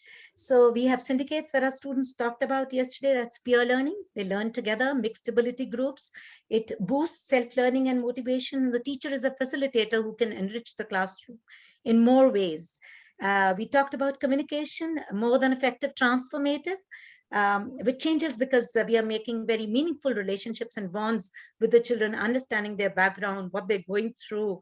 And the base of it, I believe, is unconditional, non-judgmental environment that we are giving to our students. We, okay, fine. All right. Okay, so it's the hand and the heart and the head that move together in implementation. Violetta had used this quote. I love it, Maya Angelou, so I'll not repeat it. Mindfulness, yes. Inquiry-based learning that we're promoting in our children. Gratitude, we have to model it. We have to be the role models. It's crucial. And we integrate ethics and values into the socio-emotional academic curriculum. High EI teacher ignites the spark of learning in the children and makes the process of education. Education comes from the word educe. So we are only able to bring out what the child already has. So we believe the potential is there, the innate, the latent, the hidden potential in the child. We all know about these teachers who use very high emotional intelligence to serve with love. Yeah, Breathwaite. I was ill a couple of days ago, and I happened to chance upon this beautiful little movie, Lunana, a yak in the classroom, set in Bhutan, the happiest country in the world. I recommend, please watch and give your reviews. Back to a big thank you to everybody. Thank you for bearing with me with whatever technical glitches I had. So let's see what works for us. It is yoga, it is chanting, it's meditation, it's art, it's sketching. We need to give health, healing, hobby time to ourselves. When we have me time, we bring a happier, healthier us in the class, and together we create a beautiful classroom. Thank you very much. Thank you, everybody. Thanks.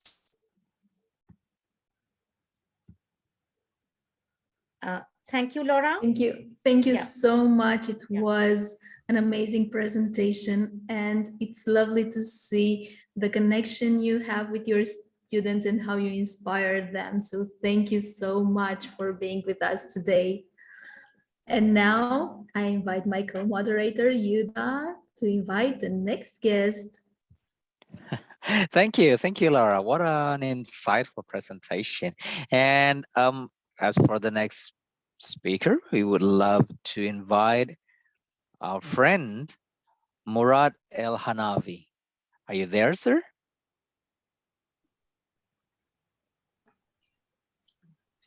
Hello, everybody. Yes, thank you. I'm here. Murad, shall I start first? You can. Imam, yes, you can, of course. So first of all, this is Imam Saktiwi, a NEFL teacher from Morocco. I'm very pleased to be among distinguished speakers worldwide. I would like to thank enormously the organizing committee for such a professional development opportunity. First of all, I'd like to start my very short presentation by a short story just shared by my colleague and my friend Murad Hanafi this morning. The story was about a primary school teacher handed out a coloring page to her students. On it, it was a picture of a frog holding an umbrella. When the class returned their assignments, a little boy had colored the frog purple. And the teacher scolded him, asking, "How often have you seen a purple frog?" He defiantly replied, "The same number of times I've seen a frog holding an umbrella." Of course, the question here is how much the story is funny, but still it is significant. Why? Simply because the implications of what happens in our instructional settings, very often when students do not answer the way we expect them to, we usually think that the problem is on their part, not ours.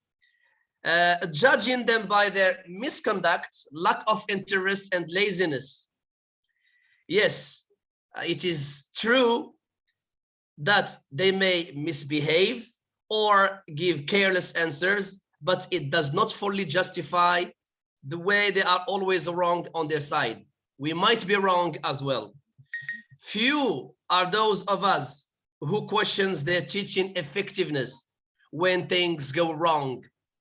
We always believe that students are wrong, but sometimes we are as well. Also, I would like you to reflect on something has just happened. Less than 30 minutes ago, I received a love text from one of my students. These texts are full of insults. Yes, unfortunately, yeah. He insulted because he just checked on the system that I gave him bad marks. And he was using a really very bad words. I tried to block him. He tried to find a new phone number and he kept texting. The problem is that he was aware that I didn't give him a bad score because he is a bad person, but because he has a problem regarding English language.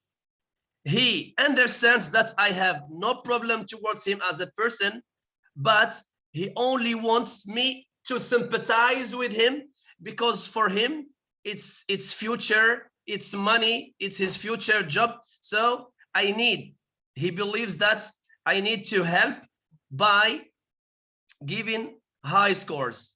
And he told me in words, "Are you going to pay if you give me these scores, a high score? Are you going to give it from your pockets?"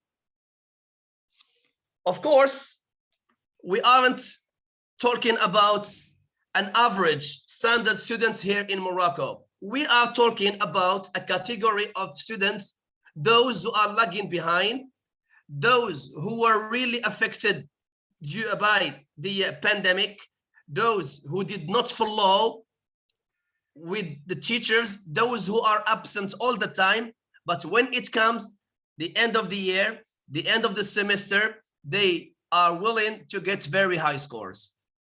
So we can talk about this issue. Maybe I'm not using, you know, skills and strategies of emotional intelligence, so that's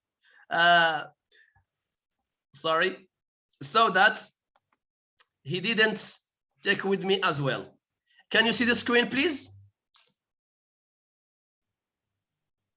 Yes. Yes. In fact, I'm not going to repeat most of what you have shared so far.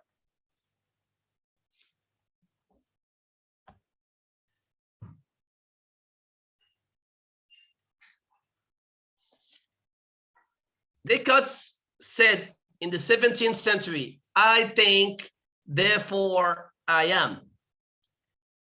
I start with this quote for the simple reason. I think, students also think, which means it's the common point between all the human beings is thinking. That's why we should believe that we are dealing with a human being. A human being should be treated as a subject, not an object. For example, as a teacher in our class, we should not ask a student to change his or her place. If we do so, it's like we are moving an object, like we are moving a rubber or a ruler or a book from one place to another. It can be done in another way. It can be done via a game. It can be done at the end of the lesson, but it's not in front of the classmate so that she won't feel humiliated. Antonio said certain aspects of the process of emotions and feelings are indispensable for rationality. These are just some quotes, but I will focus on the following questions. Are you intelligent? That's the question treated before 1983. And after, the question has become, how are you intelligent? So this is the how which reflects a very important question raised by many people nowadays. How I can enhance, how I can insert emotional intelligence in my daily practices. The theory of multiple intelligence by Howard Gardner 1983 is also a must, is also very significant in dealing with emotional intelligence. Here is a long definition by Daniel Goleman, but I would like to focus on the following. Emotional intelligence is the capacity for recognizing our own feelings and those of others, for motivating ourselves and for managing emotions. And I underline the word managing. Managing emotions well in ourselves and in our relationships. Why I'm talking about managing our emotions? For the story I have just told you right now about the students who insulted me, it's very easy here in Morocco to call the police and ask them to arrive him. It's very easy to ask them to arrest him, and I can just follow him in a court. I can just take a lawyer for such case because he doesn't have the right to insult me. But I do believe that he is a student. He is not capable of facing me. That's why he tried to send and text messages only to show to what extent he is angry, to what extent he is not satisfied with the results I scored him. Let's give a very simple review about the previous studies on emotional intelligence. The marginal law tests I talked about was reports on vocational education learners. The reports tackle set of qualities. Number one, qualities of ideal teachers in higher education.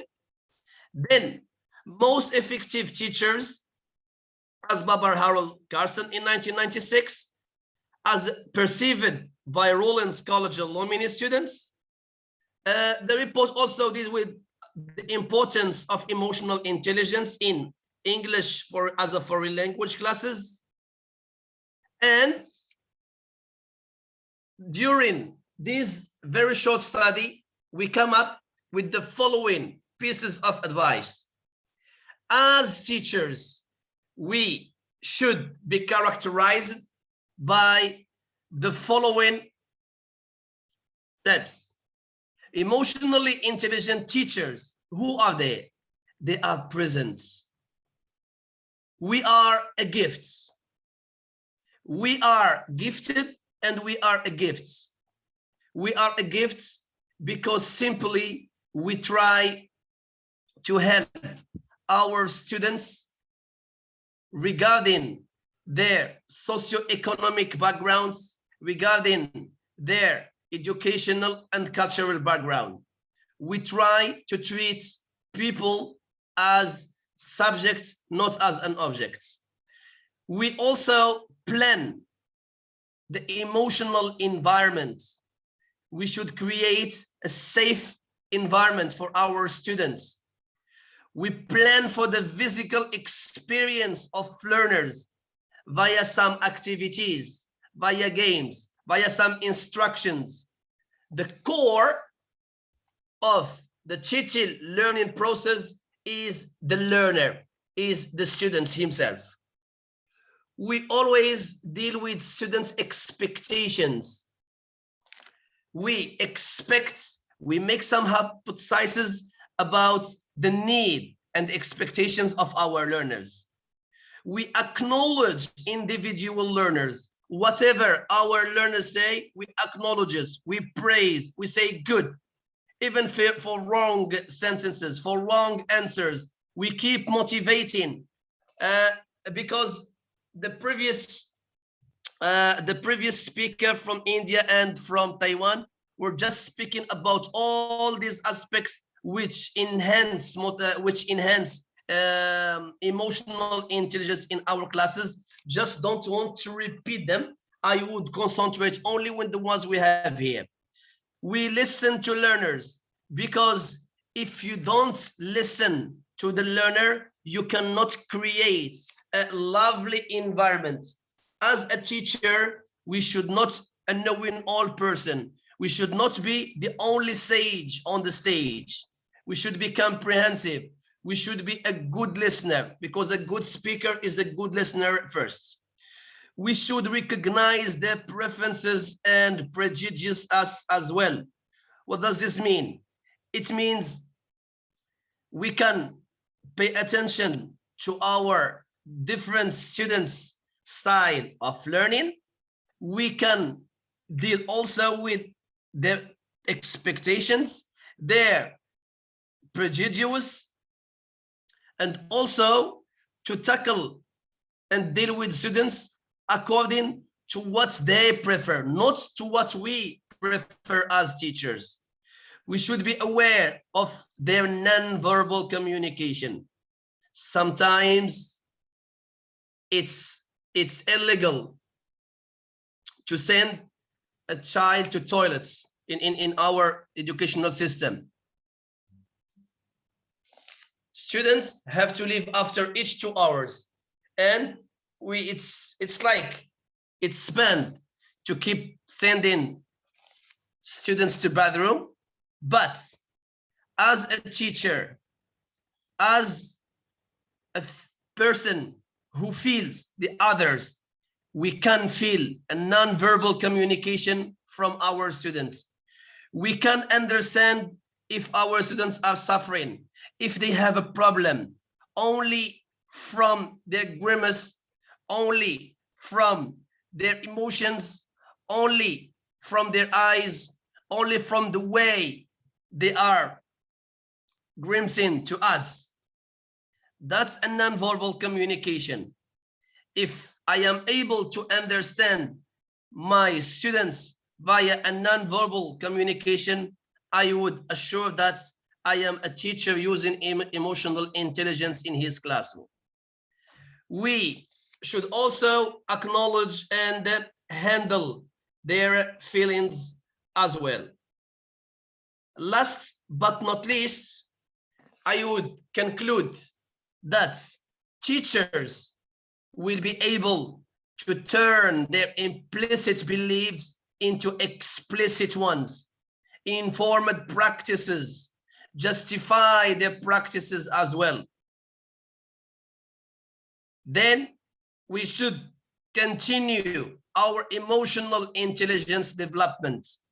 We have just tried, we are doing our best, but I do believe that because of the new generation, because of the Generation Z, because of digital generation, we will lag behind if we don't continue our researches, if we don't continue promoting and enhancing emotional intelligence practices in our schools, within our beloved students. Dear ladies and gentlemen, thank you very much for listening, but still I would be very happy if you reflect upon the story I have just shared with you about the students who keep insulting. I got, this is a reward I got after a year full of hard work, full of preparation, but it's up to you to share your own ideas regarding the topic, and thank you very much. Murad Hanafi, the floor is yours, because this is a presentation divided by two teachers.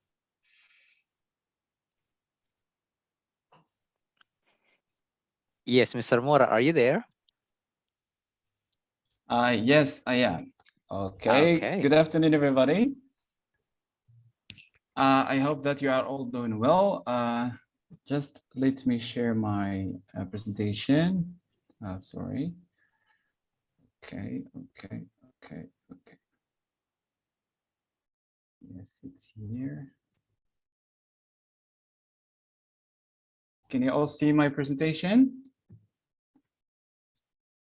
Yes, it's visible. Okay, sorry. All right. So profuse thanks goes to the organizing committee as well as our colleagues for their insightful presentation talks. As you can see here, I'll be sharing with you the upshots of a study I conducted on the correlation between EFL, teachers, emotional intelligence, and self-efficacy in the Moroccan context. Actually, I'm not going to dwell on discussing all this due to time limit. And after all, my colleagues have already touched upon some of these points. I'm going to talk only about the definitions of the two main constructs here, emotional intelligence and self-efficacy, as they will help you understand the study more. As my colleague Imam has already mentioned, Goldman defines emotional intelligence as the capacity for recognizing our own feelings and those of others, for motivating ourselves, and for managing emotions well in ourselves and in our relationships. We what we have to know is that emotion intelligence definitions have been through iterations. Theorists in the field have adjusted the definitions to accommodate new skills every time they define the concept. We should also know that emotional intelligence definitions are varied but complementary rather than contradictory. As you can see here in the table, basically there are 5 skills in emotional intelligence. They have different names, as you can notice, but they are complementary, as I said. It's worth noting that every skill encapsulates other sub-skills. For example, in, go back. For example, in Pitride's model, well-being includes self-esteem, trait happiness, trait optimism. Self-control includes low impulsiveness, stress management, and emotion regulation. Emotionality includes emotion expression, relationship skills. I'm explaining this because this is the model I adopted in my studies. So it's gonna help you understand my study well. All right. Now let's move to self-efficacy. Generally speaking, self-efficacy is the beliefs in one's capability to organize and execute courses of actions required to manage prospective situations or do certain tasks. This is what Bandura, this is how Bandura defined self-efficacy in general. According to this, we can define teacher self-efficacy, and teacher self-efficacy is an example of occupational efficacy, because wherever you go, in a job you go, there is self-efficacy related to that job. So teacher self-efficacy is an example of occupational efficacy, which is different from general self-efficacy. According to Channing Moro and the colleagues, teacher self-efficacy is the teacher's belief in his or her capability to organize and execute courses of action required to successfully accomplish a specific teaching task in a particular context, which is mainly instructional setting. Now let's move to methodology. Sorry, did I miss something? Yes, to assess teacher self-efficacy, there is a scale called TESS, Teacher Self-Efficacy Scale. It's developed by Channing and the colleagues, and it contains 3 areas: efficacy in learning strategies, efficacy in classroom management, and efficacy in sorry, I'll go to that and mention it again. It's okay. Now let's move to methodology. These are my research questions. This is what I wanted to answer in my study. To what extent are Moroccan public EFL teachers are emotionally intelligent and self-efficacious? Also, is there any, this is the main question actually, is there any correlation between Moroccan high school EFL teachers' emotional intelligence and self-efficacy?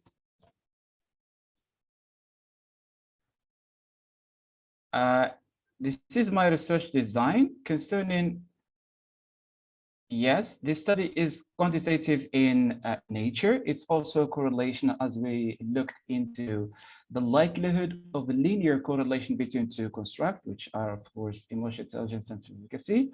Descriptive statistics was also called into play as we used the percentages, means, standard deviations, etc. And with parametric tests like Pearson and regression, inferential statistics was also used. These are the instruments we used in our research. To measure emotional intelligence, we used the short form of Trait Emotional Intelligence Questionnaire by Pitride.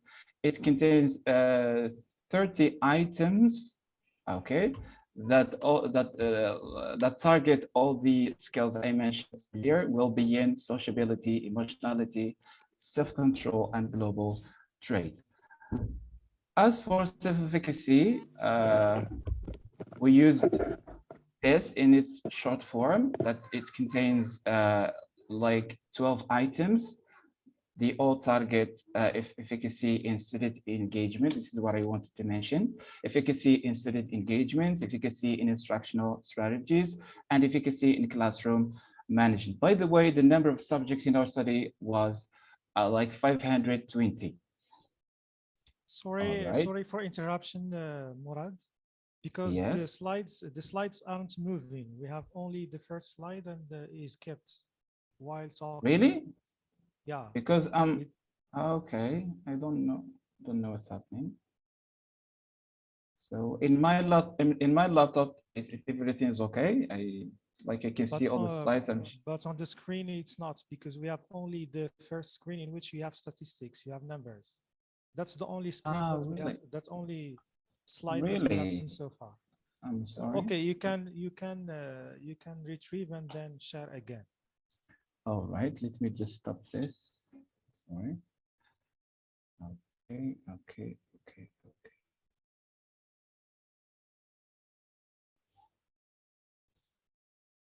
What about now? Now it's okay. So we have the slide for methodology. Number 3, research instruments. Okay, good. You can see this now. Yeah, it's okay. Very good. As I said, for the research instrument we used in our study, for emotion intelligence, we used a trait emotion intelligence questionnaire in its short form. It contains 30 items that target all the five emotional skills, emotional intelligence skills I mentioned already: well-being, sociability, emotionality, self-control, and global trait emotional intelligence. As for did you move to another slide? Yes. No, but we see only the slide of methodology. That's really a problem. I don't know what's happening. So please, when here. you move, say that you are moving to another slide so that we can check with you. Okay, I have here live with me. I can see. So yeah, it's not moving. So let me again repeat. Right.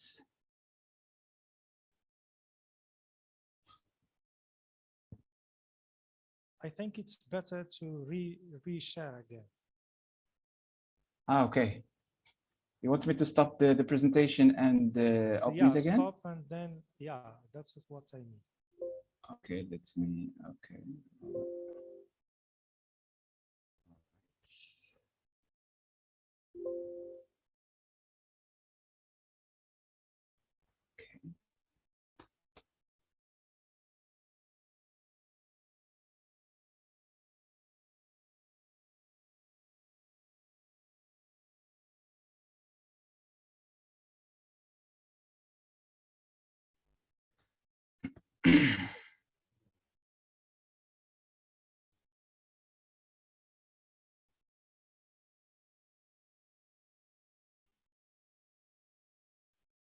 Could you please hurry up?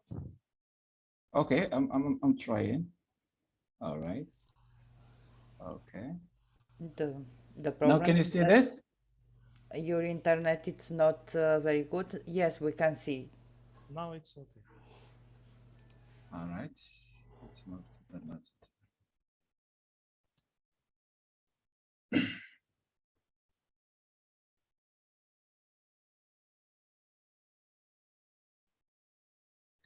Now what you can see research instruments, right?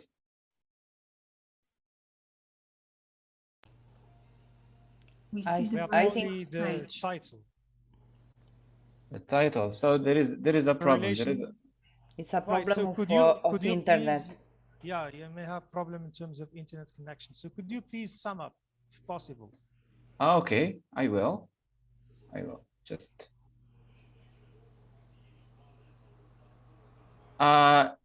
I'm going to move straight forward to the research implications. Just from the study, we know that emotions play an overarching role in individuals' personal and professional lives.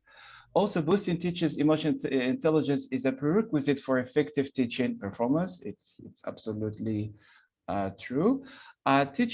teacher pre-service training programs or syllabi and pedagogical meetings should include or must include courses on emotional intelligence and self-efficacy. From the research also, we came to know that happy and social, this is the most important point in my study, happy and sociable teachers make effective instructors. Also, to make teachers happy, we should hold them in high regard, just to boost their well-being, and by extension, they can be effective instructors. For the conclusion, from the study, we came to know again that more studies are needed in the Moroccan context, because maybe this is I've seen that there were just few studies, maybe 2 or 3, about emotional intelligence in the Moroccan context. So this is a plus.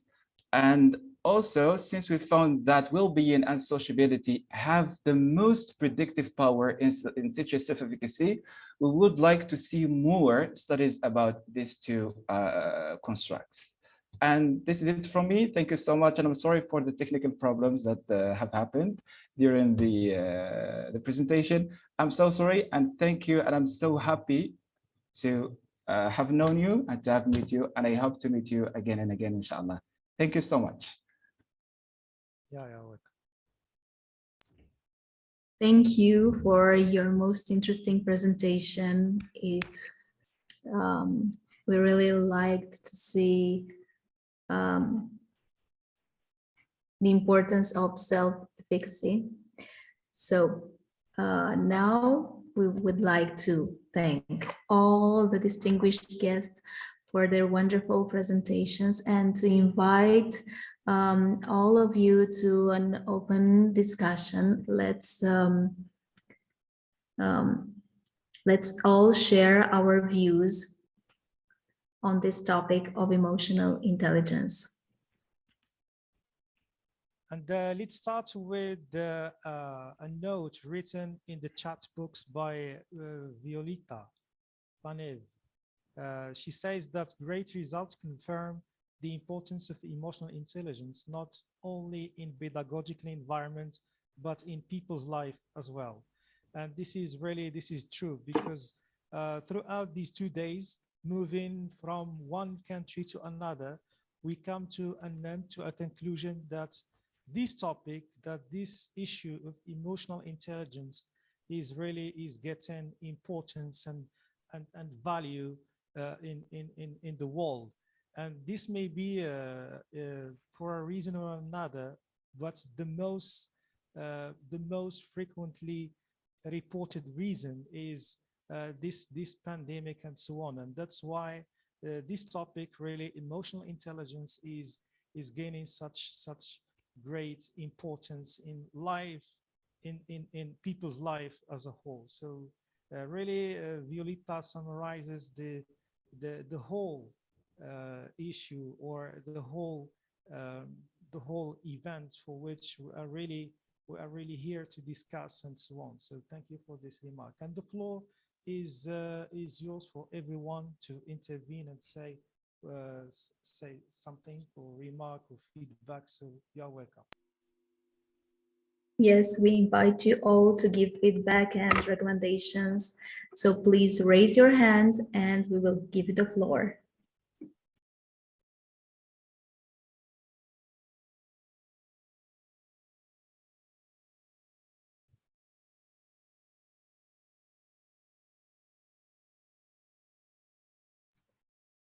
Yes, please, Mrs. Nirmala. Thank you, Ms. Laura, Mr. Muhammad, Teacher Corina, and dear speakers. Well, yesterday we heard so many inspiring thoughts from the students, and today teachers' perspective is really overwhelming, and also a lot of insightful messages delivered by all the educators from your own settings, especially what mentioned by Teacher Winnie, the stages of her developing as an educator, confining to her textbook in the classroom, and today look at her, the real educator traveling around the globe And she's really engaging not only the students, the educators, she's an inspirational educator for all of us, especially to me, a very good dear friend.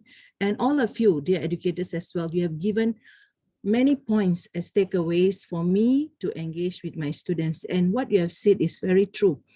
During this pandemic, we have learned a lot to take care of our students' emotion.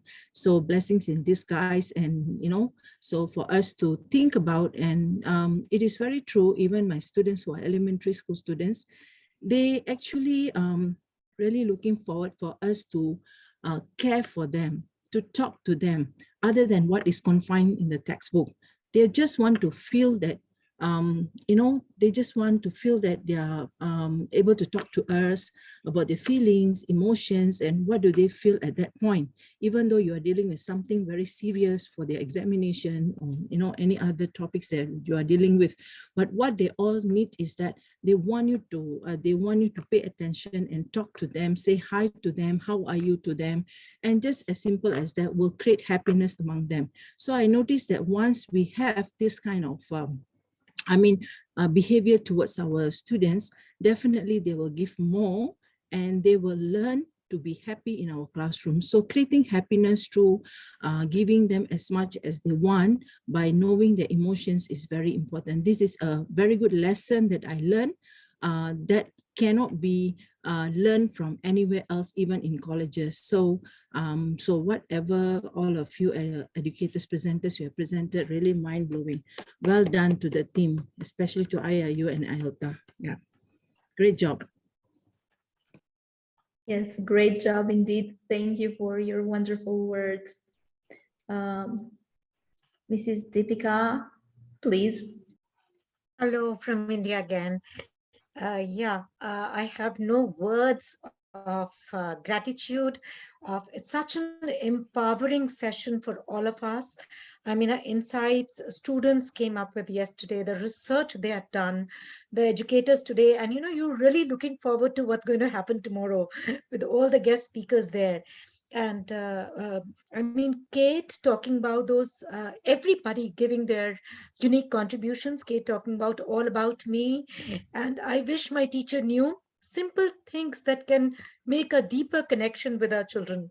And you see, we as adults, we look for appreciation. So children, okay, yes, they all, they are those little bundles of joy and gifts from God.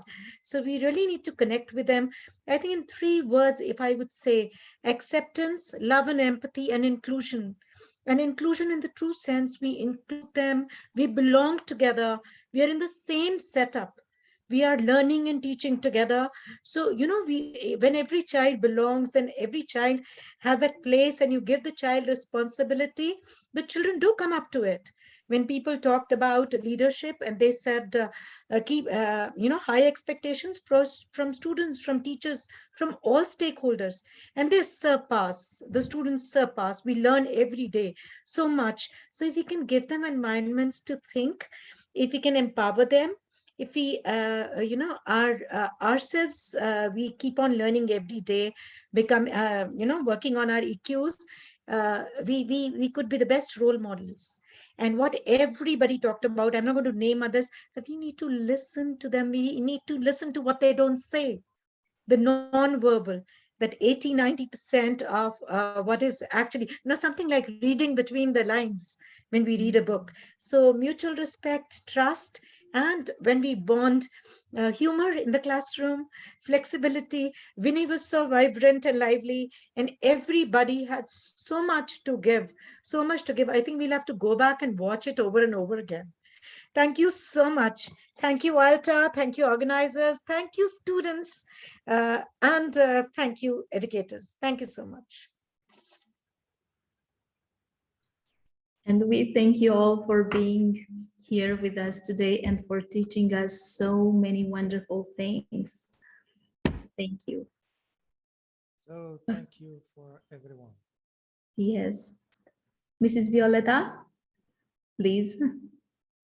Yes, just I wanted to conclude that I had a pleasure to listen to all and to share something that is very important in everyday's life. As I said, Becker has proved that emotional intelligence can be developed, nurtured, and it can be grown. Not only kids, but also adults should feel safe and happy in order to perform and develop academically. And in my latest research, I just focused on these that not only cognitive knowledge is important in our life, but also Daniel talks about emotional ecology. So to be safe, to feel happy, but to care about the others, about people, children, animals, about the planet, and to develop the holistic education, which is value-based education. So we are crucial, teachers has a crucial role in all this to make the better place for living and to teach kids how to do that. Thank you. Thank you so much, Mrs. Violeta. And thank you to all the distinguished guests. And now, as we near the end, I would like to invite my co-moderator, Mr. Yuda, to give us the vote of thanks. Thank you so much for being with us today.